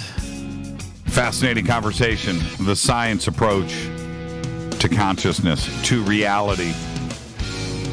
And Eric, I just got this excellent question from Eddie in Pennsylvania. Eddie says, I do most of my chakra work from the Astral. Has Mr. Rains done any kind of experimenting with the energy body when it is free from the physical form? Great question. Yeah, that's actually one of the different modalities that I use. So when I pull myself out of my body, what I'm doing is I'm pretty much taking my consciousness and my focus and I'm supercharging it into one specific area, and then I'm pulling that out of myself. And so if I were to open up my astral eyes inside of that orb, I would be able to see from it. But more often than not, I just go as a field of energy, and I can go multiple places with this. I can go anywhere on the planet with it, but it's much more comprehensive than that. I can go into the central sun directly, and then I can channel energy directly from that place into clients that I'm working on specifically on that level. And it's really fun to work on yourself on this level too, because you'll pop out of the body and then you'll turn around and you'll see yourself just like you would see somebody that you were remotely tuning into. And then it gives you kind of an outside perspective, and it makes healing a lot more intense on that level. And so there's different, I guess you could say, gradients to the astral projection. I can create astral fields while I'm still inside of my body, meaning I can create a pocket of astral field energy that then I'm safe inside of, and I can pull any type of resonance into if I need to interact with it. Say, for instance, an entity or a malevolent consciousness that's trying to siphon energy out of somebody or myself, I can pull that into that field, and suddenly it doesn't have the anchor points that it's used to having, and so it's really easy to deal with inside of that place. Then I can completely and totally leave my body on that level, or I can go into an in-between state to where I'm inside of my body, but it's like I'm walking around inside of the astral. And so there's multiple levels that you can work on with this on that level, but there's different types of work that you can do with each one of these awarenesses. And when you're just kind of like popping out of your body and turning around and you're doing work on that level, you can go directly into the energy centers and work on the astral component of the what people call chakras. I don't call them chakras, I call them energy centers, specifically because I don't have the technical chakras that most people do, and so it's just all energy centers that create chi. And so when you go in on that level, you start to see the way that the energy body moves. You start to see the conduits of flow, like the meridians that interact with the organs, and then you can start to recognize the emotions that are actually corresponding with those meridian flows. Whenever you start seeing something on that level, it's almost like you're getting a fresh set of eyes with what you're normally used to doing, and you're the fresh set of eyes. So it's a really handy tool to have. It's a really expansive way to move your consciousness through reality, and it opens up a whole bunch of different skills that you can actually start to develop once you're able to do that. Are you ever in a bad mood? Yeah. So I'm like I say all the time, I'm human. I'm not a messiah. I'm not a guru. I can teach anybody how to do this. And part of the human experience is that we're not always having the best time. And over the past 2 months, I've been going up and down the West Coast doing events and conferences and retreats and so on and so forth. And we finally got home just a couple days ago. And I have been just absolutely just I don't want to do anything. I'm like cranky and, you know, like, yes, I definitely have human emotions. But the thing about the human emotion is that we have the opportunity, once you notice or once you know how to deal with these energies on this level, we have the opportunity to clean them out. And so having these emotions, it becomes a choice. But then you have to start recognizing that these emotions are human and they do have value. If anything, it's just for, you know, really bringing yourself into more of an introspective space, like anger that is righteous, anger that is deserved, you know, something that there's an injustice going on and it brings a righteous anger. That right there is something that you can use to galvanize yourself to get whatever you're angry about to take care of it. You know, you don't go attack people. You don't go punch a wall. You know, you use that anger as something that's beneficial. You use it in a way that's not dangerous, not poisonous for you. And what happens is as you start to apply that energy towards creating a solution to what you're angry about, it fixes things, not just on the physical, but the emotional, the mental, the spiritual, and the psychological level as well. And so suddenly you don't have a reason for that anger, because one of the biggest reasons for anger to come triggering out is that you haven't cleaned out that trigger. And so every time that you do have that trigger pop up, that's an opportunity for you to figure out what's my sticking point, what is going on inside of me that is allowing this trigger to come up again and again and again. Because every time I feel angry, I've got these racing thoughts, I've got this burning ball of inside of my stomach, and it doesn't feel good. I don't like it. So let's figure out how to move around that. Let's figure out how to streamline this process, and let's figure out why I'm angry, and let's fix that. You know, and it's the same with sadness. You know, sadness, it's a reason for you to go into an introspection. It's to go inside of the self and say, well, why am I sad? What am I neglecting? What am I not paying attention to? And so there's multiple aspects to the emotional field, but the bottom line is we have to recognize that Anger for the sake of being angry, that's nothing more than something pressing your button so it can get your flavor of food. You know, its favorite flavor. You know, being sad for the sake of being sad. If there's no reason behind this, if you're just stuck inside of sadness, it's usually interference.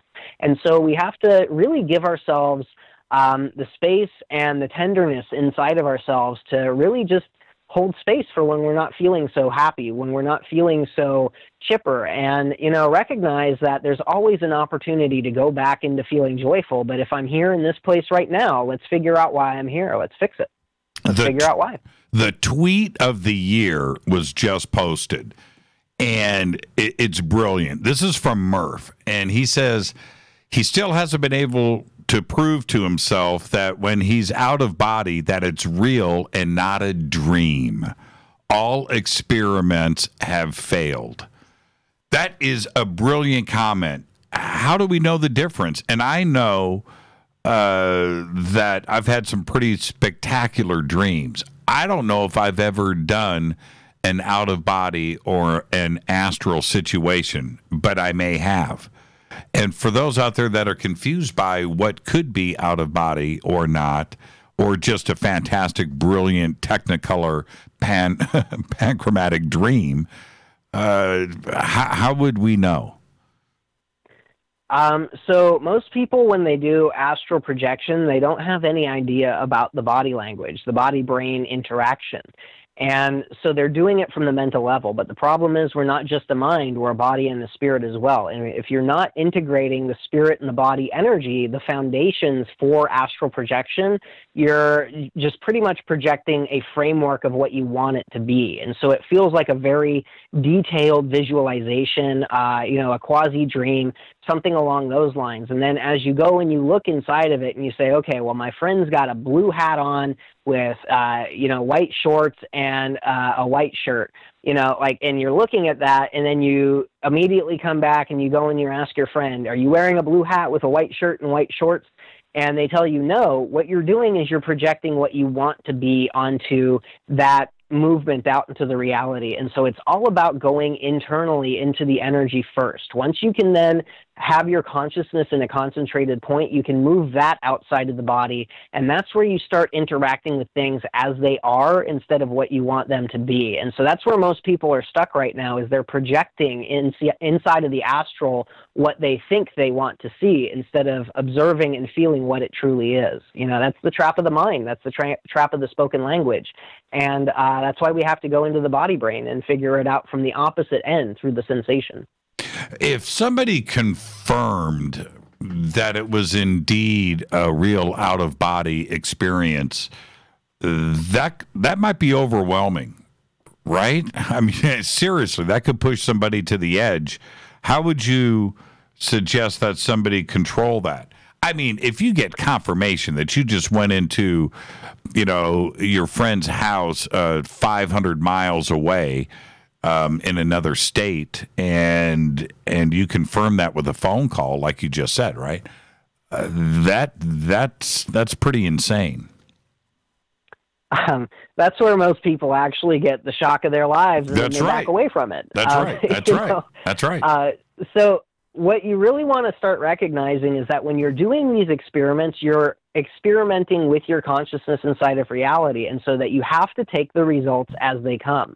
And so you have to be prepared for the extraordinary events, because when you're setting up that vacuum for something extraordinary to happen in your life, it's going to happen. There's no ifs, ands, or buts around it. And the more you put that intention into something like that happening, the bigger that vacuum gets. And the universe absolutely abhors a vacuum. It always goes to fill it.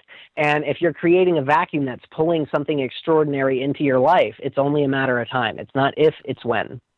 What's the difference between that and remote viewing? Same thing? Yes and no. So remote viewing is more along the lines of like you're using a pair of binoculars. Astral projection is like you're creating a version of yourself that's going to where those binoculars are looking at. Does that make sense? No. Sounds like the same thing to me. So when I astral project, I'm there in entirety. I'm not just looking at something from far away. I am there inside of it. I can feel the energy around me, and as I use my energy inside of it, I make changes, and I can feel it shifting. The people that I'm there right next to, who might be in Greece or might be in Australia or, you know, on the other side of the planet, they feel it happening as well.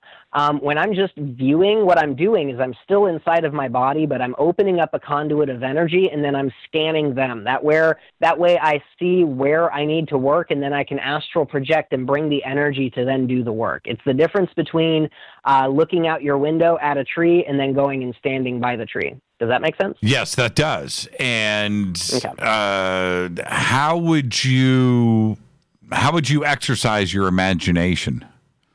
I mean, how do you? What's the process? So we have to start thinking in imagery. Anastasia from the Ringing Cedars of Russia is actually one of the first concepts around this that I had actually really kind of felt in English more than just a sensation. And so when we speak inside of our minds, inside of words, what we're doing is we're slowing down the process of thought to literally a standstill. And if we can start translating into thinking in imagery, thinking in sensation, visualization, impulse, emotion, and outside of thought, we can then have a whole entire movie's worth of information pop up in 30 seconds where it would take, 10 hours to then read it out loud inside of words. Does that make sense? Yes, it does. It does. And so the deeper we go into the imagery, the more detailed we see, the more detailed we feel, the stronger, the faster, and the more intense the thought becomes. So that once you break through onto the level to where your thoughts are more powerful than the reality around you, that's where you start seeing synchronicity. That's where you start seeing things that you were thinking about just the day before popping up into your life 4, 5, 6 times the next day. What about, and I expected this question to pop up in Twitter, and Dick Pangalo just said, what about peyote or ayahuasca, DMT? Do they have a place here? Most definitely. I think everything that is on the planet that is grown naturally has a purpose. And it's not just psychoactive entheogens. It's everything. Every single type of fruit, vegetable, herb, everything has a place inside of our lives. And one of the easiest ways to start opening up the doorways to allow biological immortality is to start energetically communicating with the plants, to start growing your food, your plants on a completely and totally different level than most people are doing it right now, where they just put seeds in the dirt and they water it. What I'm talking about is integrating your DNA with the plant and then energetically communicating with it, sending it the resonances that it needs. And this starts to actively shift the chemicals and the resonance of the enzymes inside of the plant to perfectly fit the biochemical electromagnetic structure of your body, mind, and spirit. And what happens is you end up with herbs, with vegetables, with fruit, with entheogens that are directly designed specifically for your metabolism, and then they can open up the doorways to the next level. Now, psychoactive ingredients, these are something that they have to be treated with respect. We cannot abuse these things. The ayahuasca, I'm seeing this being turned into a party drug.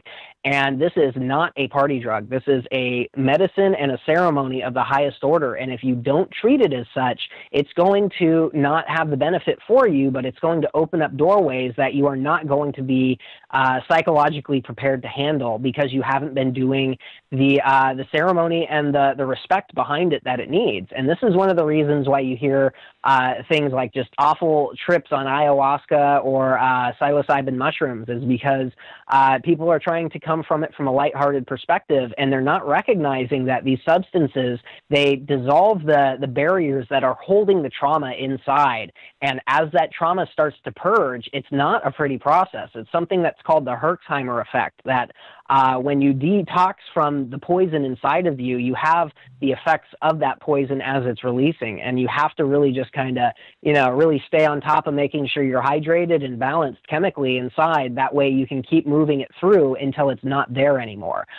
Think along the lines of, like, energetically, you have to defecate. Like, there's no way to get it out other than sitting down and getting rid of it, even if it's really painful.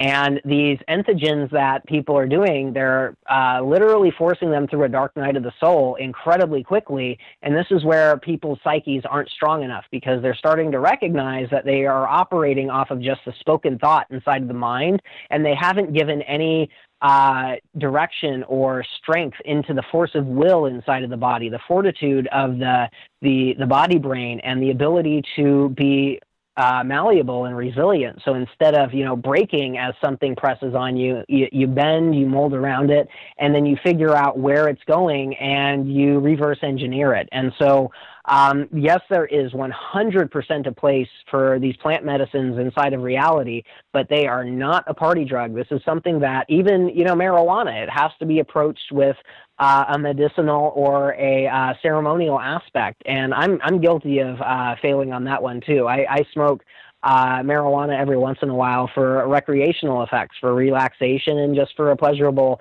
type of a thing. And I'll find myself actively forgetting the medicine component, the ceremony component to this, and suddenly I'll have things that are popping up, and I have to deal with them right then and there because I was just playing around and I wasn't paying attention to what I was doing. And I've got my body fine-tuned to the point that if there is any trauma that's buried underneath the surface, it's immediately rushing up to the top when I do any type of relaxation or any type of deeper flow into the nervous system, because that's just kind of how I've trained myself. Anything that can cause a blockage on the deeper levels that ends up creating dysfunction in the mind, the body, and the spirit, I have automatically programmed to immediately come up to the surface, and then I deal with it, I release it, and then I'm good to go. I don't have those problems, and then I can look for the next thing I either need to release, activate, or grow.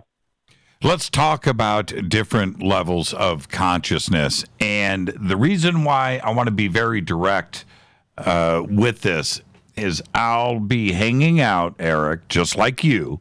I'll be at conferences and hanging out. And I'll hear conversations going on and the references to this. And each one of those conversations is different. And I'm not so sure if those out there that are referenced actually know what they're talking about. They want to be in a conversation and they want to talk about vibration or achieving a different level of consciousness, and this is where they are. But I'm not so sure that it's all coming from one point source of information, because I hear it presented differently so many times. That's one of the reasons why whenever I teach people anything, I try to really cement in the fact that it's not dogma. This is not the set way to do anything. What this is a way to take what you're already doing and supercharge it, to make it so that you have tools and techniques to bring yourself to the next level, and then you can figure out your own way, because each and every one of us is different. My physical metabolism, it operates completely different than yours. My blood type's different than yours. And it's the same with the way that the endocrine systems work inside the body, and the same with the energies work inside the body.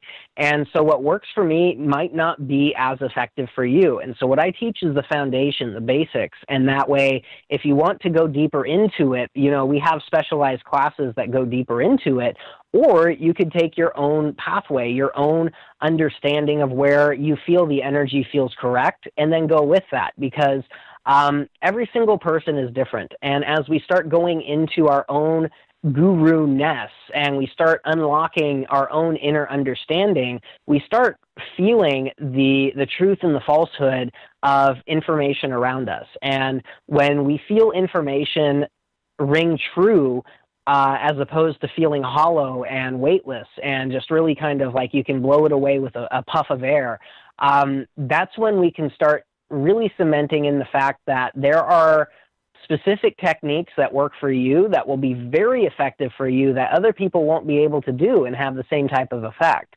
And that's what we want to really start recognizing, is that there's so many different types of human that when we go into the basics and we start creating this modality, of yourself, you can then share it with other people who have similar energy as you, and it'll be really effective for them. And so I have a completely different body type than most people that I work with, but I have to find that translation point, see how they interact with sensation inside of themselves, and then grow it from their awareness up. And what's literally happening right now is almost like a handbook for the energy systems of humanity that we're starting to catalog and calculate, because people feel differently, people see differently, people operate with energy differently.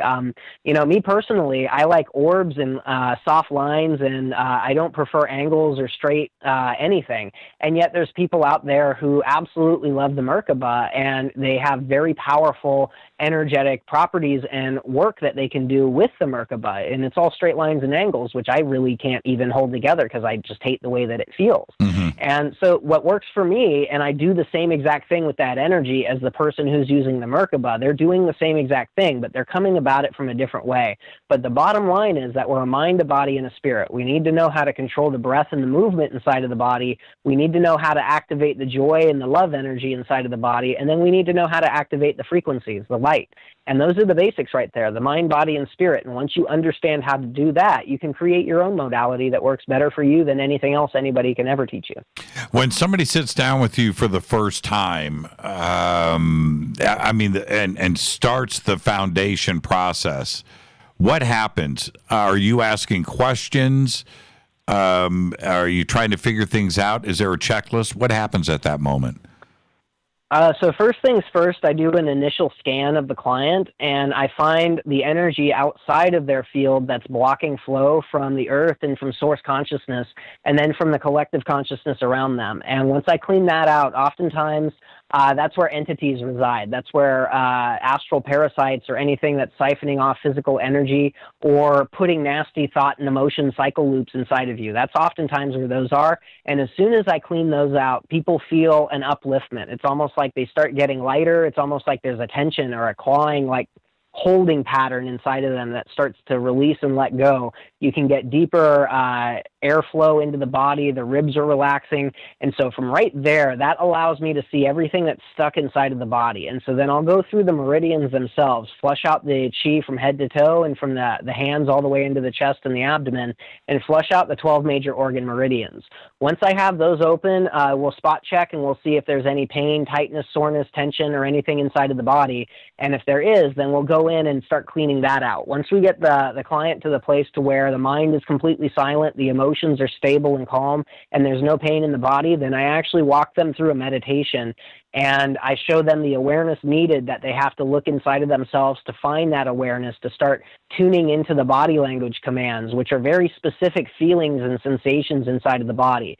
Then I walk them through as I'm watching their resonance rise, and I keep them going up to the point to where I can walk them into the activation. Once we can walk them into the activation of moving the chi, then it's really easy to start stacking resonance on top of it. Like it's as simple as pulling a smile into your body. You just have to feel it. You got to stop asking, stop wishing, stop wanting, and just do it. Now, we've got 3 minutes before the break. Can somebody fight this? In that, let's say you've got a skeptic, right? But a volunteer, but they're not thinking anything is going to happen. There won't be any changes. Can somebody fight it, or can you take that skeptic and slap them around? So I never try to slap anybody around. You know what I'm saying, Eric. You know what I'm saying. I know what you're talking about. But so the thing is that in order for the work to be effective, there has to be a willingness to allow it to happen. So even if you're coming into it with, I think this is all a bunch of crap, this isn't real, I don't think this is going to do any type of effect, and yet you're opening yourself up for the work, there is going to be an effect. And so you might have energetic denseness. You might not be able to feel energy, but I will take the levels of energy in the body and move them through and make them much more fluid and liquid. And what this does is it releases stagnancy and hardness inside of the body, which causes pain to let go. It causes tension to start to release, and it causes the muscle memory to reset. Not only that, it silences the mind. You don't have any noise inside of the mind unless you're actively speaking, which you'd be amazed how much more quieter the head will become just from that. And so even if you can't feel energy, you will still feel the effects of the session. The silent mind, the pain-free body, and the emotional stability. That is something that anybody can feel no matter how energetically dense they are. Yeah. Okay. So could you do it to Michael Shermer?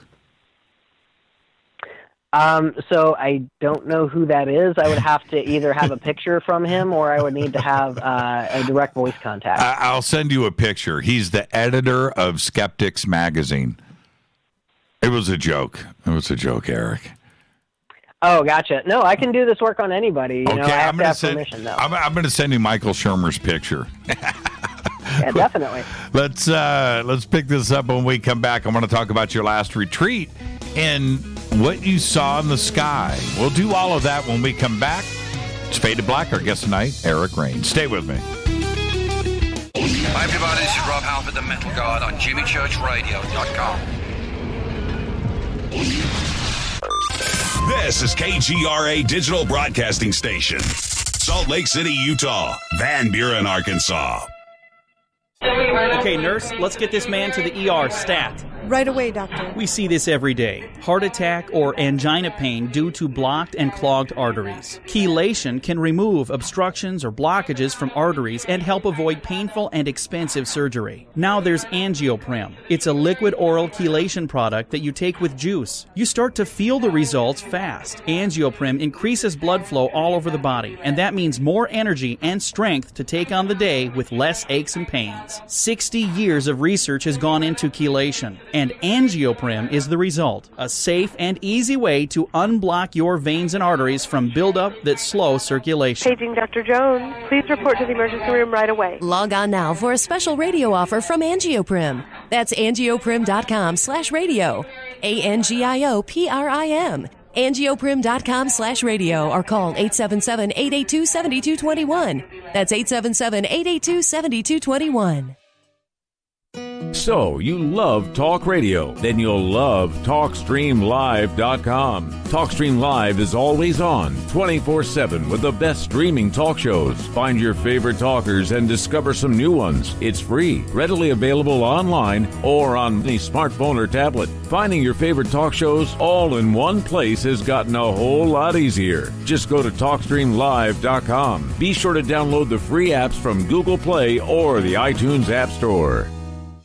Your contact for current news and trending topics. KGRARadio.com. What can I say about the most popular tea on the internet? And what do customers say about Life Change Tea at GetTheTea.com? A lot. But by federal law, we at GetTheTea.com cannot make claims to how this product can enhance your health. We cannot even post our testimonies without being in compliance. So how do we get past the hump? Try our products at GetTheTea.com and see for yourself. You can send us a testimony, but we just can't post it. Bummer.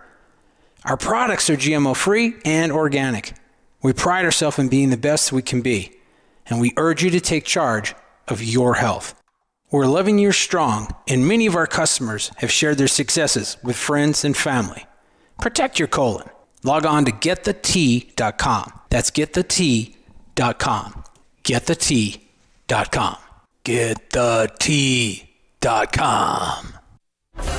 Did you know that when you're on the road with limited data or Wi-Fi available, you can still listen to every minute of Fade to Black by just calling 605-562-4482.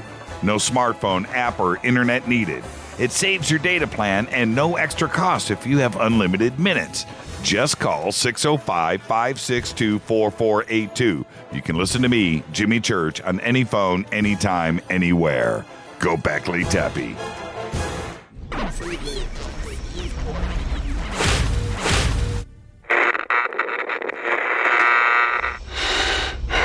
You want to know a secret? I love ponies. I really love ponies. I'm serious. I couldn't stay sane without ponies to brush. Why fade to black? Because you never got that pony, damn This is Fade to Black with Jimmy Church on the Game Changer Radio Network and KGRA, the Global Radio Alliance.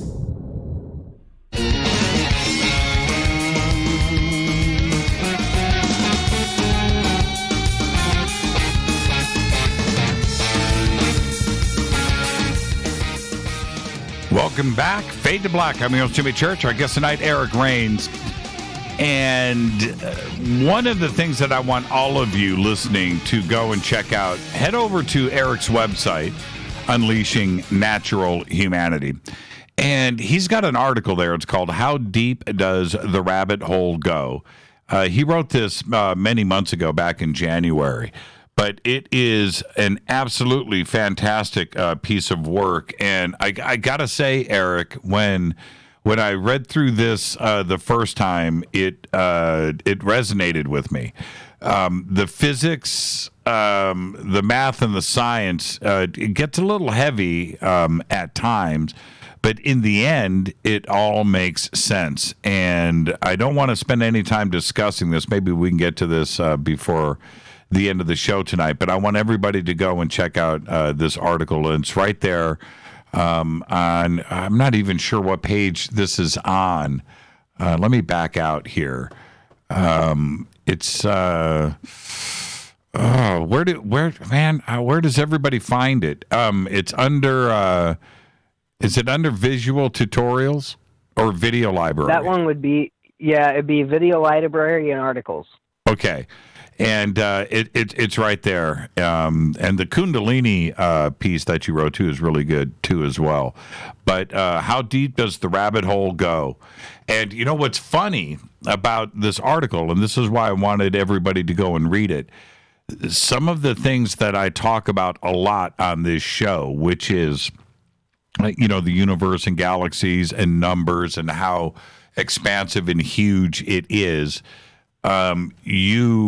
I don't know if this is manifested between the two of us or what, but some of the wording that I use all the time, which I do it naturally, you know, I research and I naturally speak a certain way, but you present some of these ideas in this article, and I was just floored by that.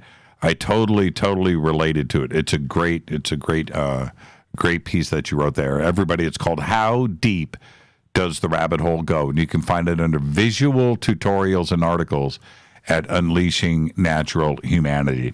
Okay, now you just recently had your own retreat, and where was it, by the way?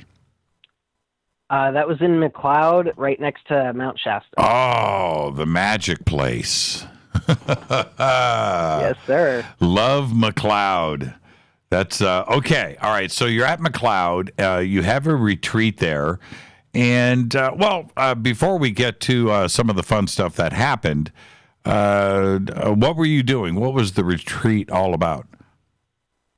So it was the second annual Golden Frequency Immersion Retreat. And pretty much this is where we had people from all around the world who showed up, and I taught them how to do what I do over the course of 6 days.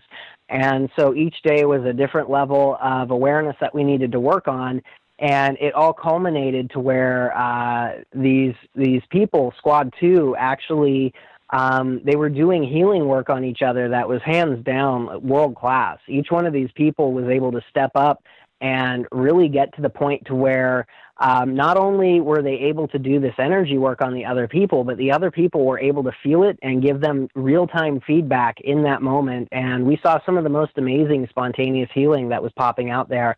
We had one lady in her early 70s who actually had hearing aids when she showed up.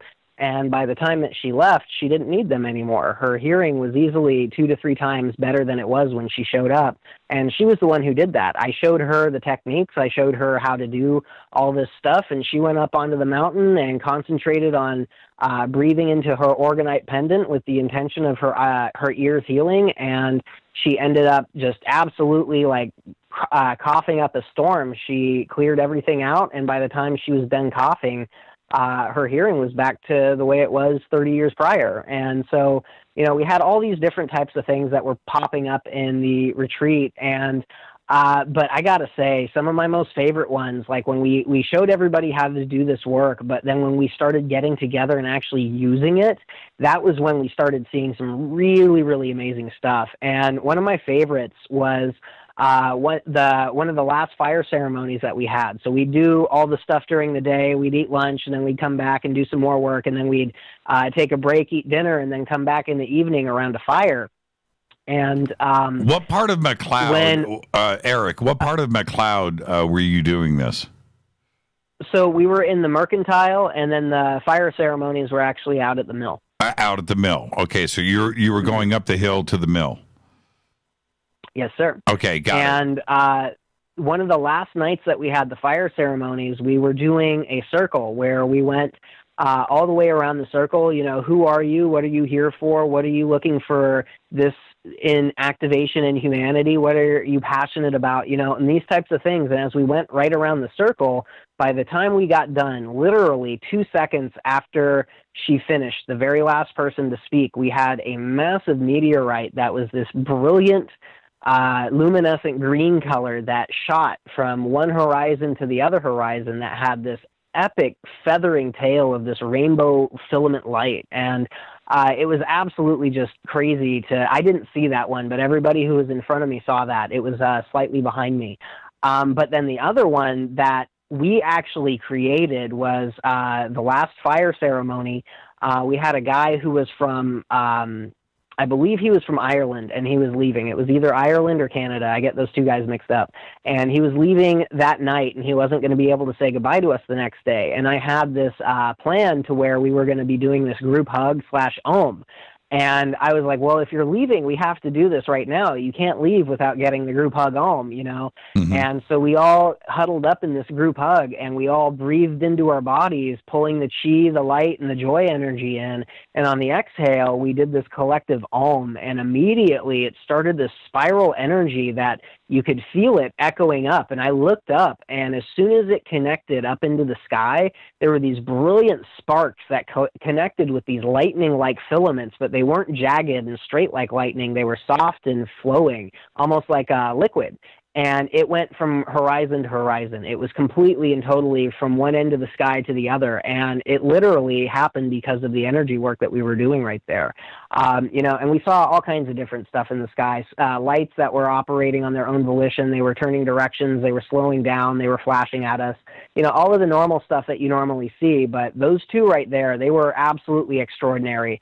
And on top of that, we had this, for 3 days straight, this pillar of mountains that cloaked, or a pillar of clouds that cloaked the mountain that was putting out all this dry lightning. You couldn't hear any of the thunder from it, but the colors, there was purple, there was blue, there was orange, there was red, there was all these different things that were inside of this massive energetic confluence there, and it was absolutely magical. I've never seen anything like it. I've never felt anything like it. And the more powerful and strong that we get with using this energy, the more we are starting to recognize how to do this, not just in a group scale, but on an individual scale as well. It's like we're tipping the balance on this group collective, and we're stretching ourselves up into levels to where we couldn't access beforehand.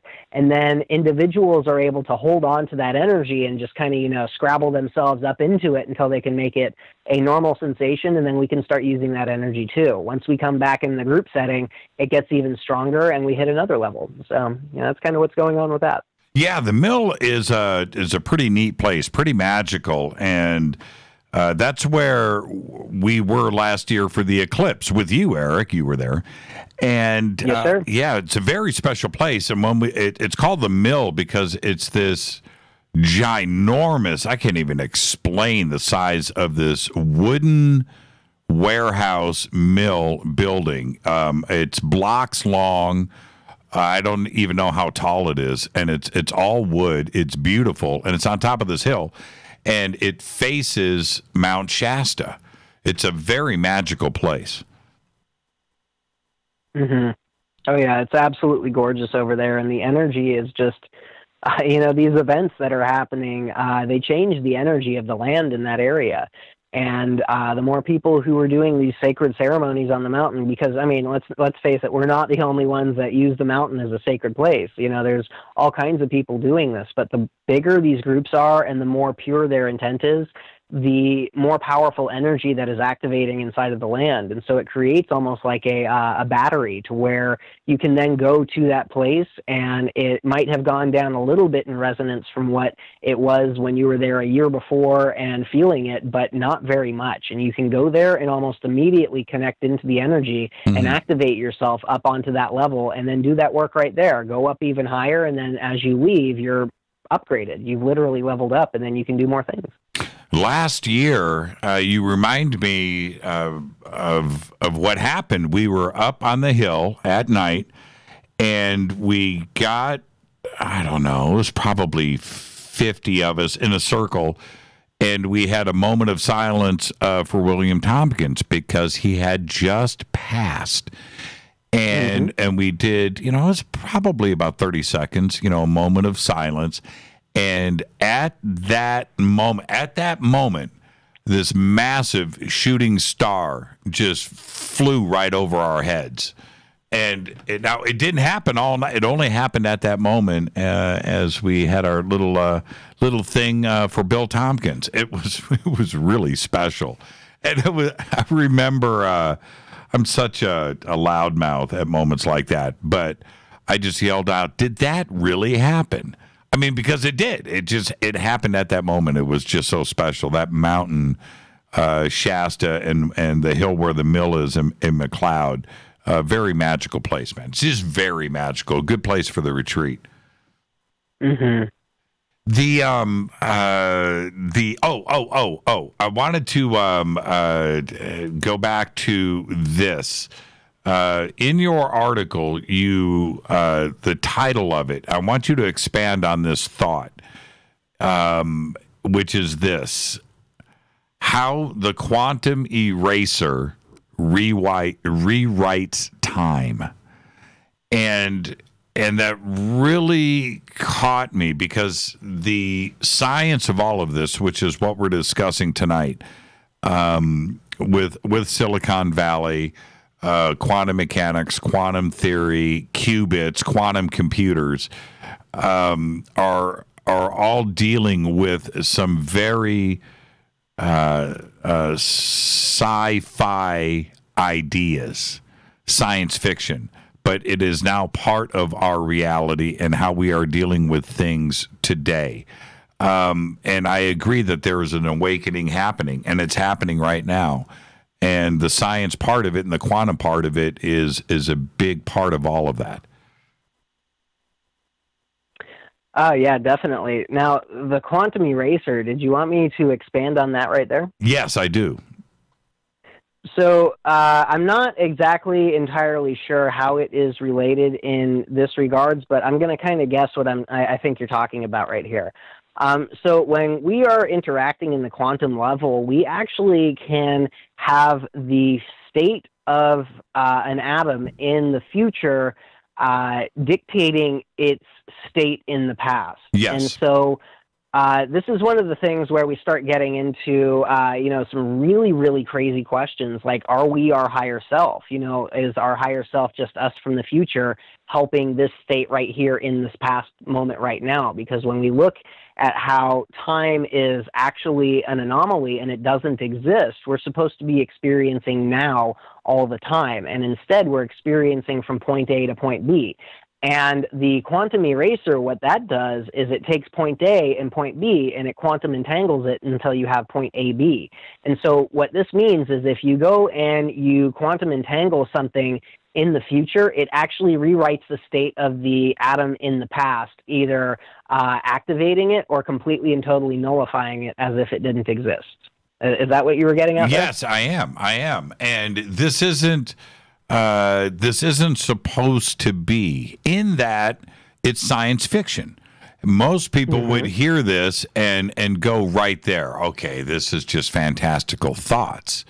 But it isn't, and science today is proving and has proved that this is exactly what is going on.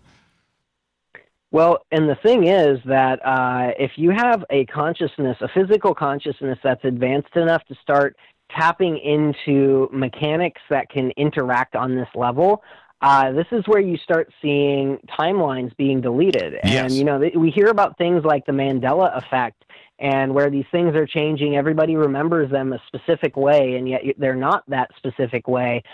This is what we're seeing. Those are the symptoms, the effects of this timeline war that's happening. And they have screwed the pooch. They've turned the whole entire timeline system into Swiss cheese. And so what's happening is that you've got whole entire pieces of Earth existence that evolved into a timeline that doesn't exist. And so you're getting all these people who don't exist inside of that timeline colliding into our reality. And this is why we have such a melting pot on this planet, because there's so many places that don't exist that has an evolution timeline that exists without existence. And so when we're starting to get into this quantum entanglement, you know, it really doesn't make sense on the level that we understand. We have to recognize that things can exist without having evolved. You know, they can be here in this place because their history might not exist anymore, and yet they're still here. And so this is one of the reasons that we have so many different agendas on the energetic side, because oftentimes a lot of these guys are trying to make sure that they even have a quantum timeline to exist inside of the past. Otherwise, they're kind of not even there anymore. They're like a neutrino force. It's a mass without mass. It's, you know, you can interact with it, you can communicate with it, and yet if you tried to physically touch it, it's not there anymore. And it's like that energetically. And this is how they're trying to interact with that on that level. And so this whole quantum eraser thing, it's just gotten to the point to where everybody has backed away and they're not doing anything with it because it's just so completely and totally convoluted, and they've caused so many cataclysms and apocalypse type disaster scenarios in so many different timelines that they have to let the natural evolution go through. And so you have the light side and the dark side, the positive and the negative forces that aren't even working on this level anymore because they're literally rewriting themselves out of existence. Is there some of this quantum erasing occurring because we don't know what we're doing? Like yes. CERN, for instance, and experiments going on right now. Experiments because they don't know the results, right? They don't know. They need to do these things, or they think that they need to do it, where potentially they are opening up portals, or they are messing with things at the quantum level that are affecting the timelines, and they don't even know that they're doing it. And it could be the cause of what's happening with the Mandela effect and other things.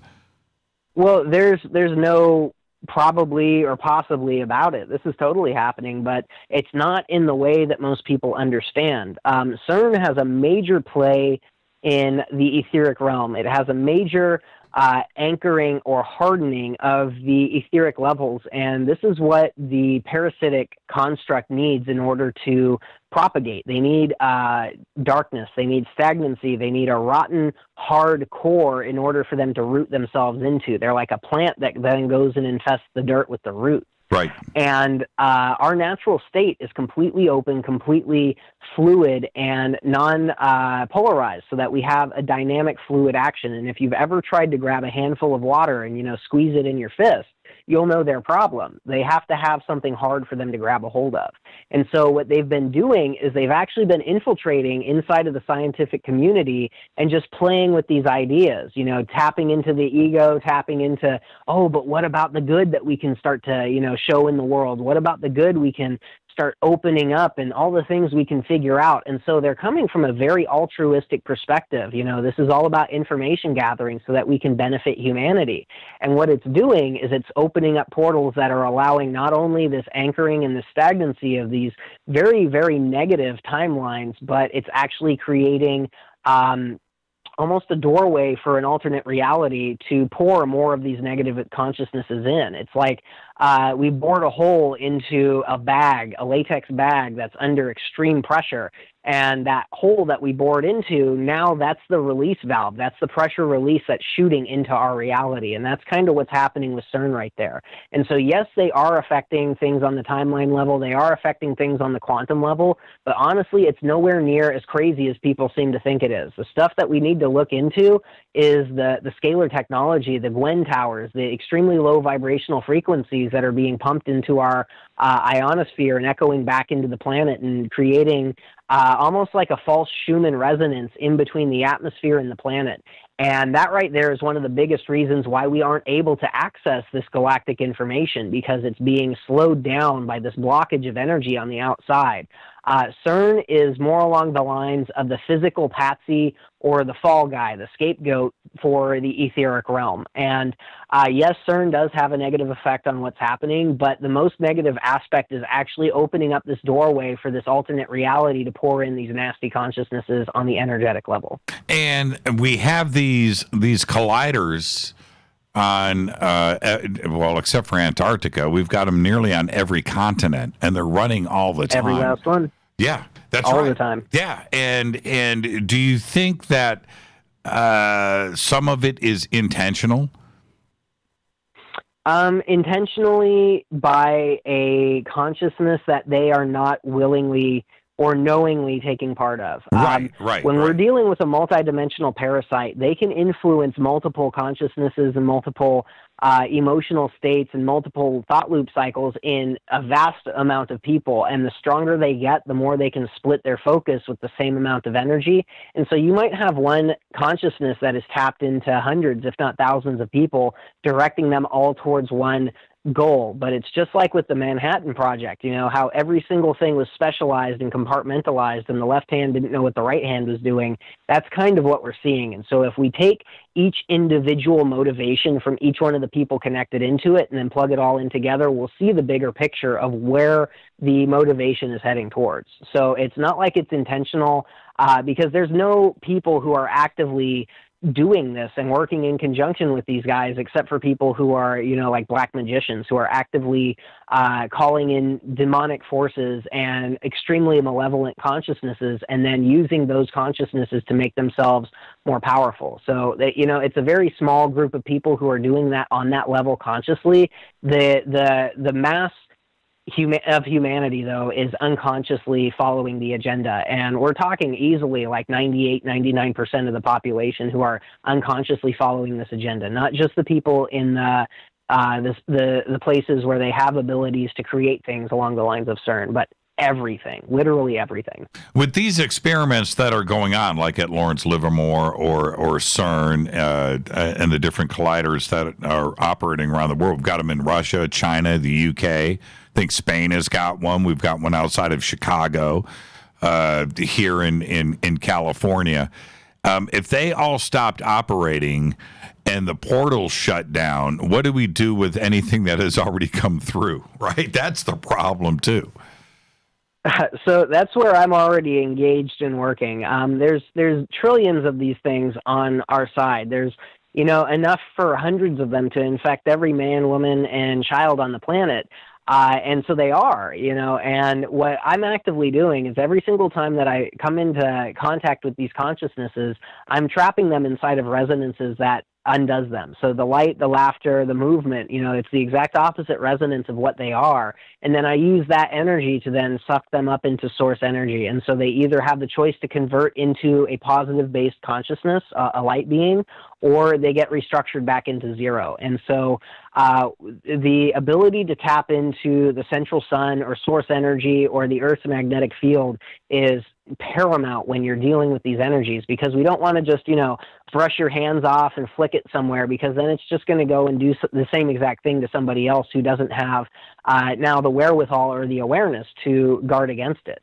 And so what we need to do is clean these things out, and we don't want to fight. We want to focus so much on what we want inside the body that there's literally no room for what we don't. And once we have the entire body filled up with these resonances that they can't stand, then it's really easy to take those resonances outside the body and then kind of, like with a firm hand and a smile, kick them into the central sun and say, well, sink or swim. You can either go back to zero or you can convert right now, and, it's up to you. You've got choice in this matter way more than you gave any of us, but here you go. Ta-da. Yeah, exactly. And I want to get this in. This is for Janine.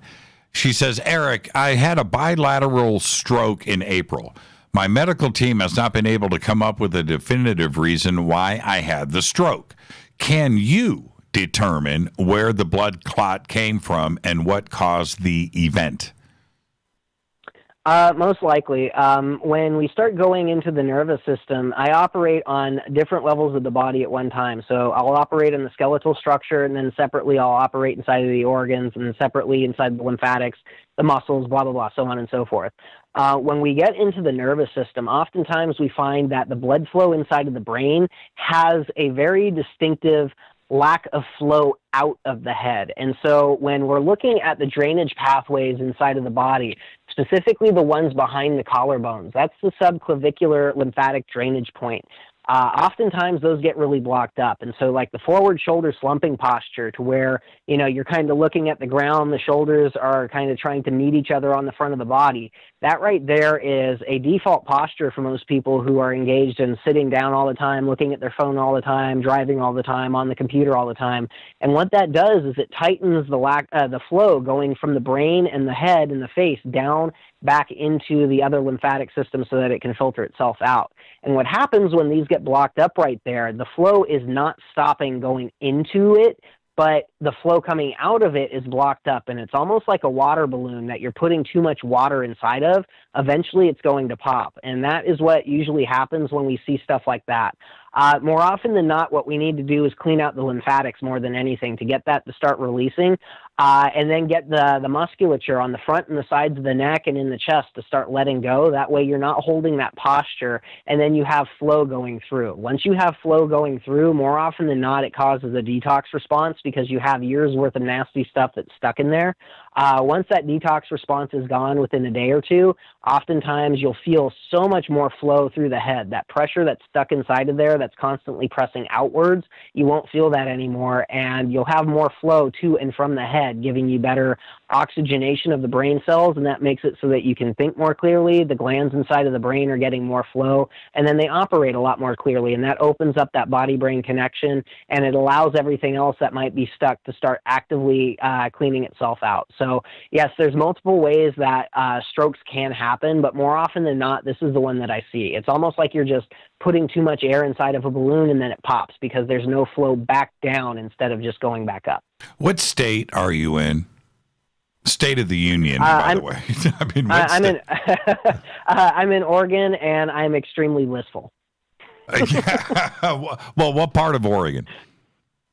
Salem, Oregon. It's about 40 miles south of Portland.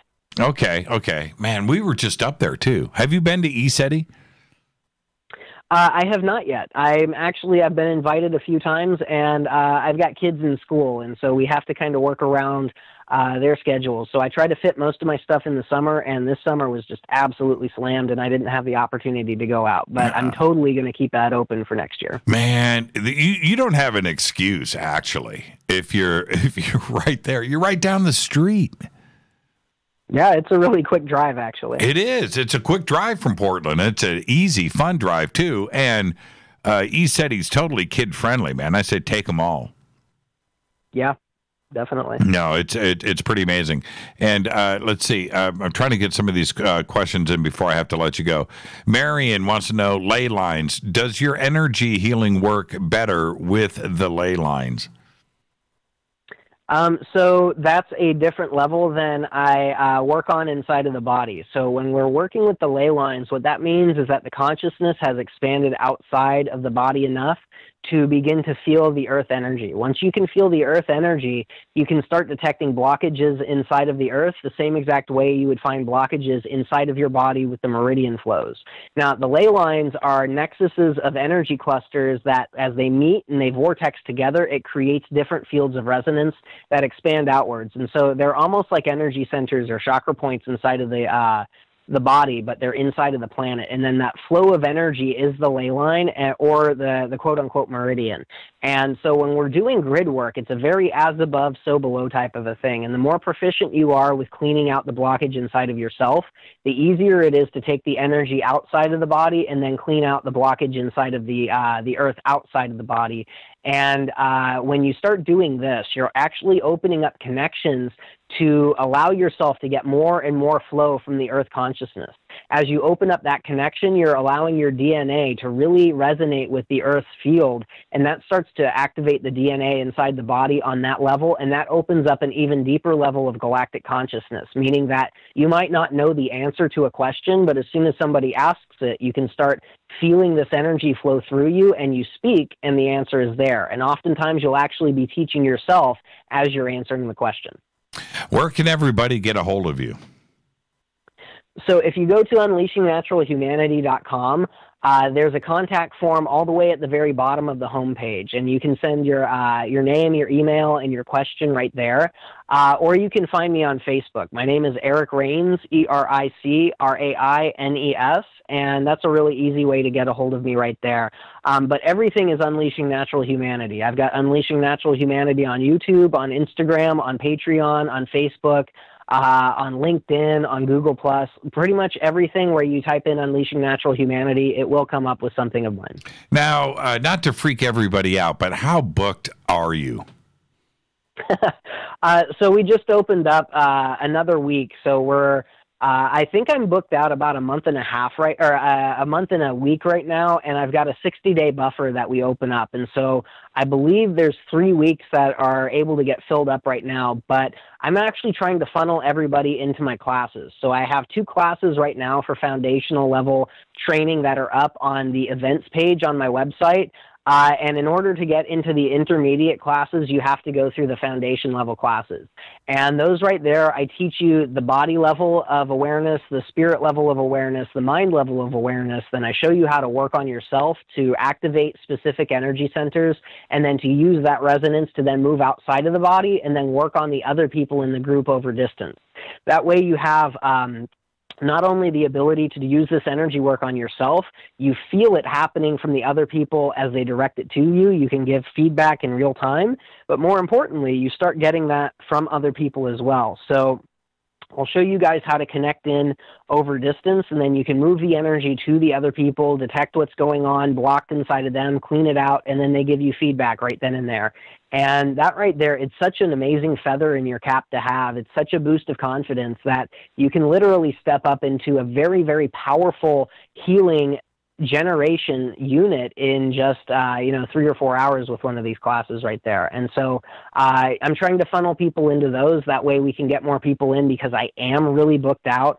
And people hear this information, they get really excited about it, and I want to have something for them to come and immediately jump into, instead of having to wait like a month and a half, 2 months to actually get a one-on-one with me. And so that's the easiest way to get in and get some work from me directly, because I will work on the group. I'll work on you guys individually. If you can't get the energy flowing, I'll figure out what's blocking. I'll clean that out, and then you'll have the flow there.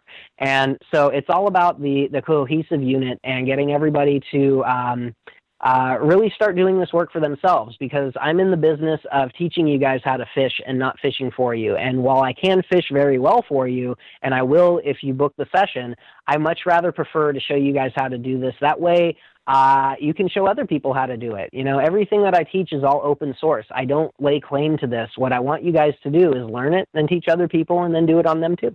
There you go. Eric, thank you so much. Fascinating conversation tonight, as always, but I look forward to our next visit as well. Keep doing what you're doing, my friend. Thank you so much for having me on. It was absolutely lovely. Always the best, Eric. Thank you so much, and go and do your thing up there 40 miles south of Portland. Haven't been to ECETI kind of guy. I'll talk to you. Thank you, Eric. Right. Have a good night, one, man. Jimmy. Yeah, you too, man. Eric Raines. It's unleashingnaturalhumanity.com. Everything you need is right there. I'm going to open up the phone lines and cruise on out on this last segment of the show. This is Fade to Black. I'm your host, Jimmy Church. Phone lines and phone calls are next. Stay with me.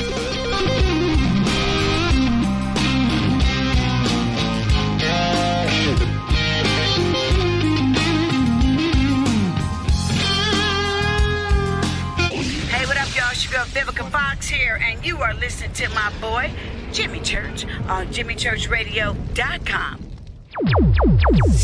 Despite popular opinion, reading a book will not make you smarter. But listening to Jimmy Church will. Hurricanes, earthquakes, wildfires. This year we've experienced more than our fair share. This is Jimmy Church of Fade to Black, and last month I decided to make sure my family does not have to worry about food should we get caught in a real emergency situation. Introducing Numana, a healthy, storable product that tastes so good that you'll want to eat it every day instead of just during those times of duress. All Numana products have a 25-year shelf life, are MSG and GMO-free, no preservatives, and are made in America. With the Numana pack in your home, you'll be able to sleep at night knowing that you've protected your family. Not only have I tasted and tested, I own it. Now you can too. Just click on the Numana banner on JimmyChurchRadio.com and use the promo code Jimmy when you order. In addition to a discount, we'll send you an autographed Fade to Black t-shirt. Seriously, go Beckley Teppy. When you take the beans from Central America with dashes of Indonesian and African mixed in and then roast it to the dark side of Fade to Black, you create the ultimate brew of fringe. Introducing the Fade to Black blend from River Moon Coffee. Yes, River Moon's darkest customized roast was created for the love of Fade to Black. The alchemy of masterful roasting and smoking the beans is in every sip of this full-bodied, dark Java. I need my coffee dark, deep, with distinct bittersweet chocolate highlights, just like the bunker. Leaning further into the darkness of the roast is Fade to Black blend from River Moon Coffee. Just click on the banner at JimmyChurchRadio.com and use the promo code F2BBLEND for 15% off of your order today. Go Beckley Teppy.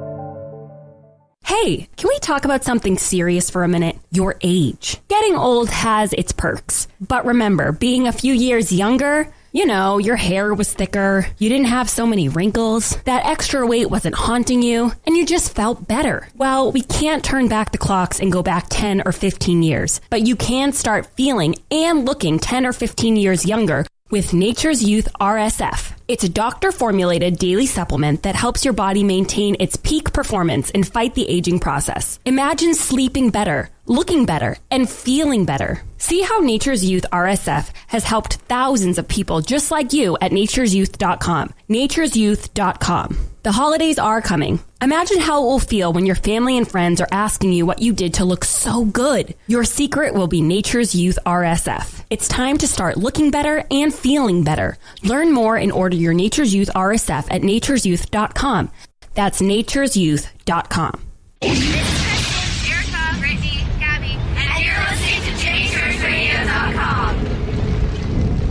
It's not a lifestyle we chose. We were born this way. KGRARadio.com.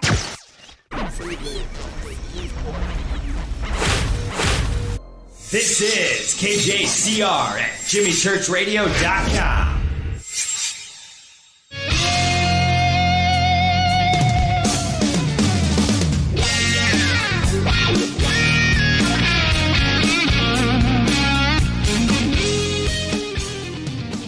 I want to thank Eric Rains for coming in tonight. What a conversation. Seriously, that was amazing. And I had mentioned to Eric his article, and there was this one paragraph that I read as I went back and I was reviewing. I read the article a few months ago. And what I had, this is how the universe works. It's very strange. If you're on hold, stay right there. I'll get to you in just a second. But I'm going to read this to you. And remember what I had spoken about, not only in the past, but what I wrote today. But listen to this. He says, let's dive into the quantum makeup of the universe. If we come from the macro level and look at the entirety of the universe as far as we understand right now, It is made up of millions of trillions of galaxies. These galaxies are made up of billions and trillions of stars. And many of these stars make up their own system with planets orbiting around them. Many of these planets have moons as well, and together they dance and create a brilliant system of connection and cohesiveness on a massive scale. Smaller parts making bigger systems, plugging into bigger systems, etc. It's an amazing article. You need to go and check it out. And again, it is on the visual tutorials and articles link and page on his website. And it's called How Deep Does the Rabbit Hole Go? You wrote it back in January 2018. Go check it out. Eric Rains. Brilliant. Let's go to the phones. Hi, you're live on Fade to Black. Who's calling? Hey, it's Tanette. Hi, Tanette. How are you? Very good, thank you. I had a question that we were talking about in the sandbox. We were talking about, me and Gabe were talking about faceting gems. Say that again. You were talking about what being gems? We were talking about faceting gems. In other words, cutting gems. Yes. Okay, go ahead. Okay, so my question would be, with all the people that you've had on, have you ever heard if anybody has said that whether you keep a gemstone in its original form or if you facet it, does it gain and or lose any of its metaphysical properties? Right, and now there are, and I'm not in any way a professional when it comes to gems, but I've had this conversation a few times over the years, and there are reasons to facet and cut a gem into a shape. And then there are other reasons to keep it in its natural state. And then also there's polishing, too, as well. So there's actually like three things. I have got a combination of everything here, right? And Rita has got an even larger collection of gems in all three states: natural, polished, and faceted. And look at one of the obvious things that, well, it may not be obvious, but what about a crystal skull, right? So I've got this massive quartz crystal skull that it's not faceted, but it's certainly shaped, right? Well, I guess shaping it would be a form of faceting. That's what I said. Yeah, exactly. You're changing it from its natural state. And I can guarantee you this thing is about as powerful as anything that you can imagine. The question is, which I really am fascinated with, I think we should bring on a gemologist and talk to them. But how big was this chunk of quartz, right, before it was carved into and shaped into this skull? It had to have been huge, right? Exactly. And you remember the caves that they went down into in Mexico, where the quartz crystals were humongous. Yes. And they were like bigger than the guys that went down to explore them. Mm-hmm. And just absolutely humongous. So my question is basically, does faceting them or shaping them, does it make them lose any qualities or gain any qualities as far as their memory capacity and what have you? Yeah, I know. That is a great question. And I'm holding up to the bunker cam right here a huge chunk of Lemurian quartz that I have. This is big. I have no idea how many pounds it is. This is completely natural. Okay? That's it. That is unaltered. And you look at this, and if you can imagine a crystal skull or something faceted being carved out of this, how much smaller it would be after this, and you would be altering this. And this is a massive piece of crystal here that I'm holding up. I have friends where I have walked in to their homes and have seen crystals 50 times this size, right? A foot long, 2 feet long, 6 inches, 8 inches in diameter, multiple. I mean, just unbelievably beautiful and big. And I can't imagine somebody going, "Hey, man, I'm going to carve a crystal skull out of that." Right, right, and destroy.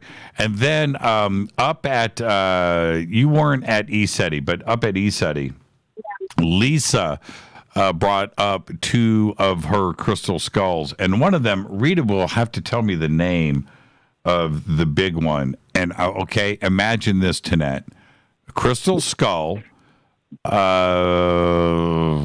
foot tall. Okay, foot tall. Almost maybe 10 inches, almost a foot wide, right? It was I've never seen anything that big.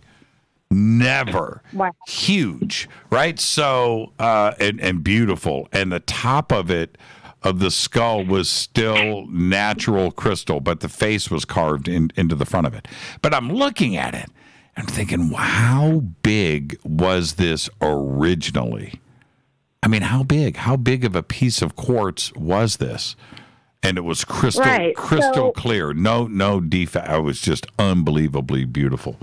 Rita's got to tell me the name of that one. So when you facet something, you are basically taking away the fractured parts of it. That's right. So when you, or facet and or shape some kind of crystal, there are fractured parts. That's right. So you got to get rid of them. That's right. Yeah, just like this chunk is that of... actually concentrating the power of the crystal since you're getting rid of the fractured parts? Yeah, I mean, that goes with... that would go with anything. If you think about it. Diamonds, right? Rubies, emeralds, anything else that is faceted where they're taking away the... I don't want to say defective, but the parts of it that you can't have part of the stone when it's finished. So you're right about that. And so if you're taking away the parts that are cracked and fractured, and the end result is a pure solid portion of the crystal, is the energy now concentrated? Is it better? That's a great question. Isn't that interesting? Yeah, it is. It is. Where'd you come up with this idea? Because I facet stones. See, because you facet stones. Okay, well then, what's the answer? Yeah. I'm thinking that the fractured parts need to be taken away to concentrate the energy of the stone. Yeah, and Cassandra, I'm looking at Twitter. Everybody is totally into what you're saying. Cassandra just said, since the ancients faceted stones, I can only assume that they concluded that it allowed the energies to be focused. Karen... Right. Yeah, Karen just jumped in. She said, trying to find a point on a crystal that is carvable or cut-worthy is a lot harder than it looks, and I have to assume that. Oh, yes, it's really, really, really hard. Because I'm holding up this huge chunk of, I want everybody to look. This is Lemurian quartz right here, and it is beautiful to look at, right? And there it is. But if you're going to cut into this, and I'm looking because it's fractured all over the place.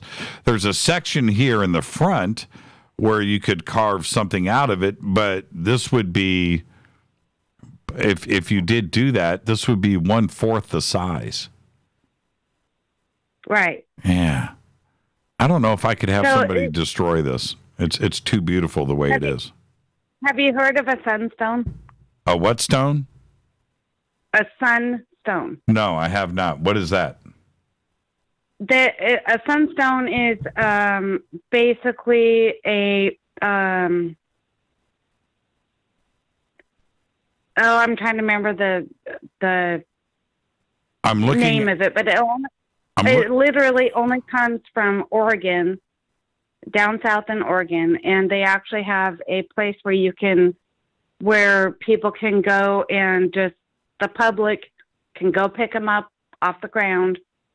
But the ones that are really cool are the ones that come from the miners down there that are digging them. But basically, it's a beautiful yellowish looking stone. Yeah, orange yellow. Yeah, it's beautiful. I'm looking at it here. Yeah, it's absolutely gorgeous. And now it's only found in the United States, certain parts of the United States, and Norway. That's it. Man, this is beautiful. No, there are sunstones that come from Mexico also, but they don't have what they call schiller, which is iron, that is brought up with them, that gives them the peachy and or blue, yellow, red colors. Yeah, I'm looking at it here. Yeah, wow, beautiful stone. I've never heard of sunstone. And what are its properties? What does it do? It's I can't remember the name of it's a oh shoot. Come on, Tanette. This is live radio. You've got to stay with me. It's live radio. What does it do? Man, some of this, that is a beautiful. I'm looking at a faceted Oregon sunstone right here. Look at that. Yep.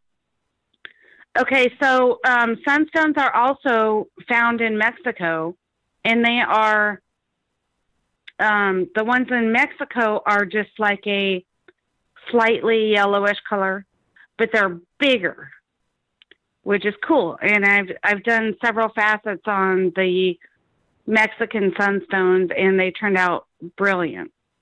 Okay, so the ones in Oregon are mixed with different minerals, and they come in different colors. You can get blue, green, and red inside the stone, and then whoever facets it has to find out the best way to bring the color up to the top of the stone, which is really, really hard.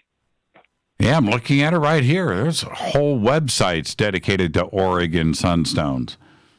Wow. Right. And we have went down there several times and literally went and picked the sunstones off the ground. And we bought a couple. And I found I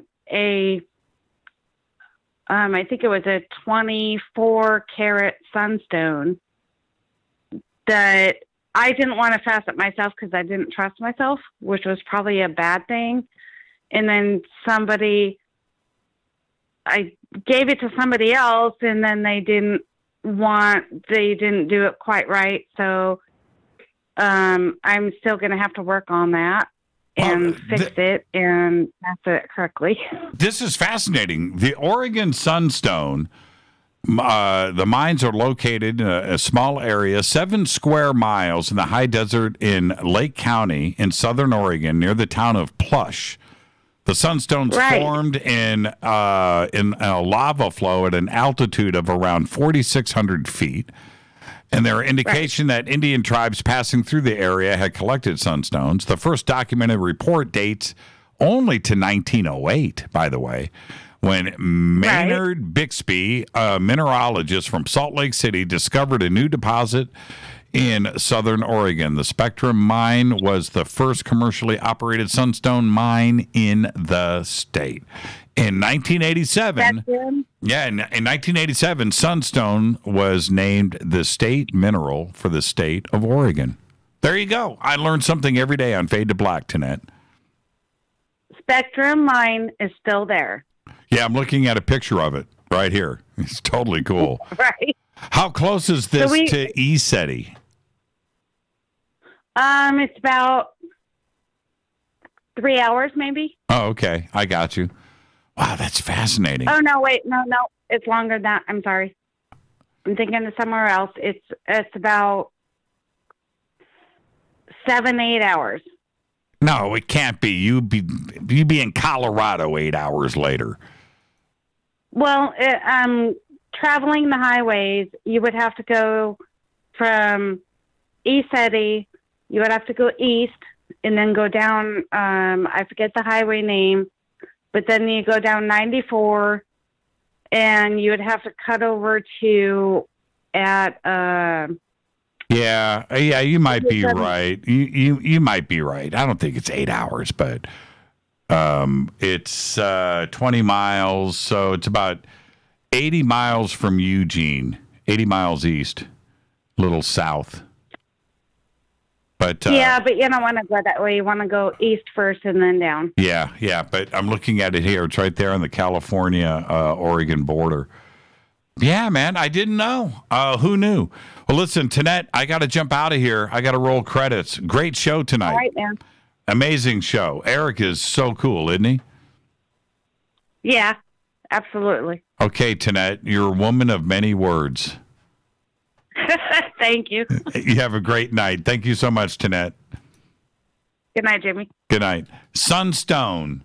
I didn't know. Never knew. And that's why I'm serious. That's one of the reasons why I do this show. I learn something every single night. I want to thank Eric Rains for coming in. Absolutely perfect conversation tonight. And his website, and you need to go. The links are at jimmychurchradio.com. It's right there. UnleashingNaturalHumanity.com. Fade to Black's executive producer is Rita Camurian. Show is produced by Hill J. Palm, Renee, Dennis, and Bob. Announcers are Steve Harder, Gene Vitoa, Mark D. Kovar. Webmaster, Drew the Geek. Music, Doug Aldrich. Intro, Spaceboy. SpaceboyMusic.com. Fade to Black is produced by KJCR for the Game Changer Network, and syndication is KGRA, The Planet. Broadcast owned and copyrighted 2018 by Fade to Black and the Game Changer Network. It cannot be rebroadcast, downloaded, copied, or used anywhere in the known universe without written permission from Fade to Black or the Game Changer Network. I'm your host, Jimmy Church. Follow me on Twitter at JChurchRadio. Want to remind everybody, tomorrow night, right here, it's Fader Night with John Rappaport and our special guest. Are you ready? Jason Quick. It's going to help me man the phones all night tomorrow night. Until then, I want everybody to be safe. Go Beckley Tepe.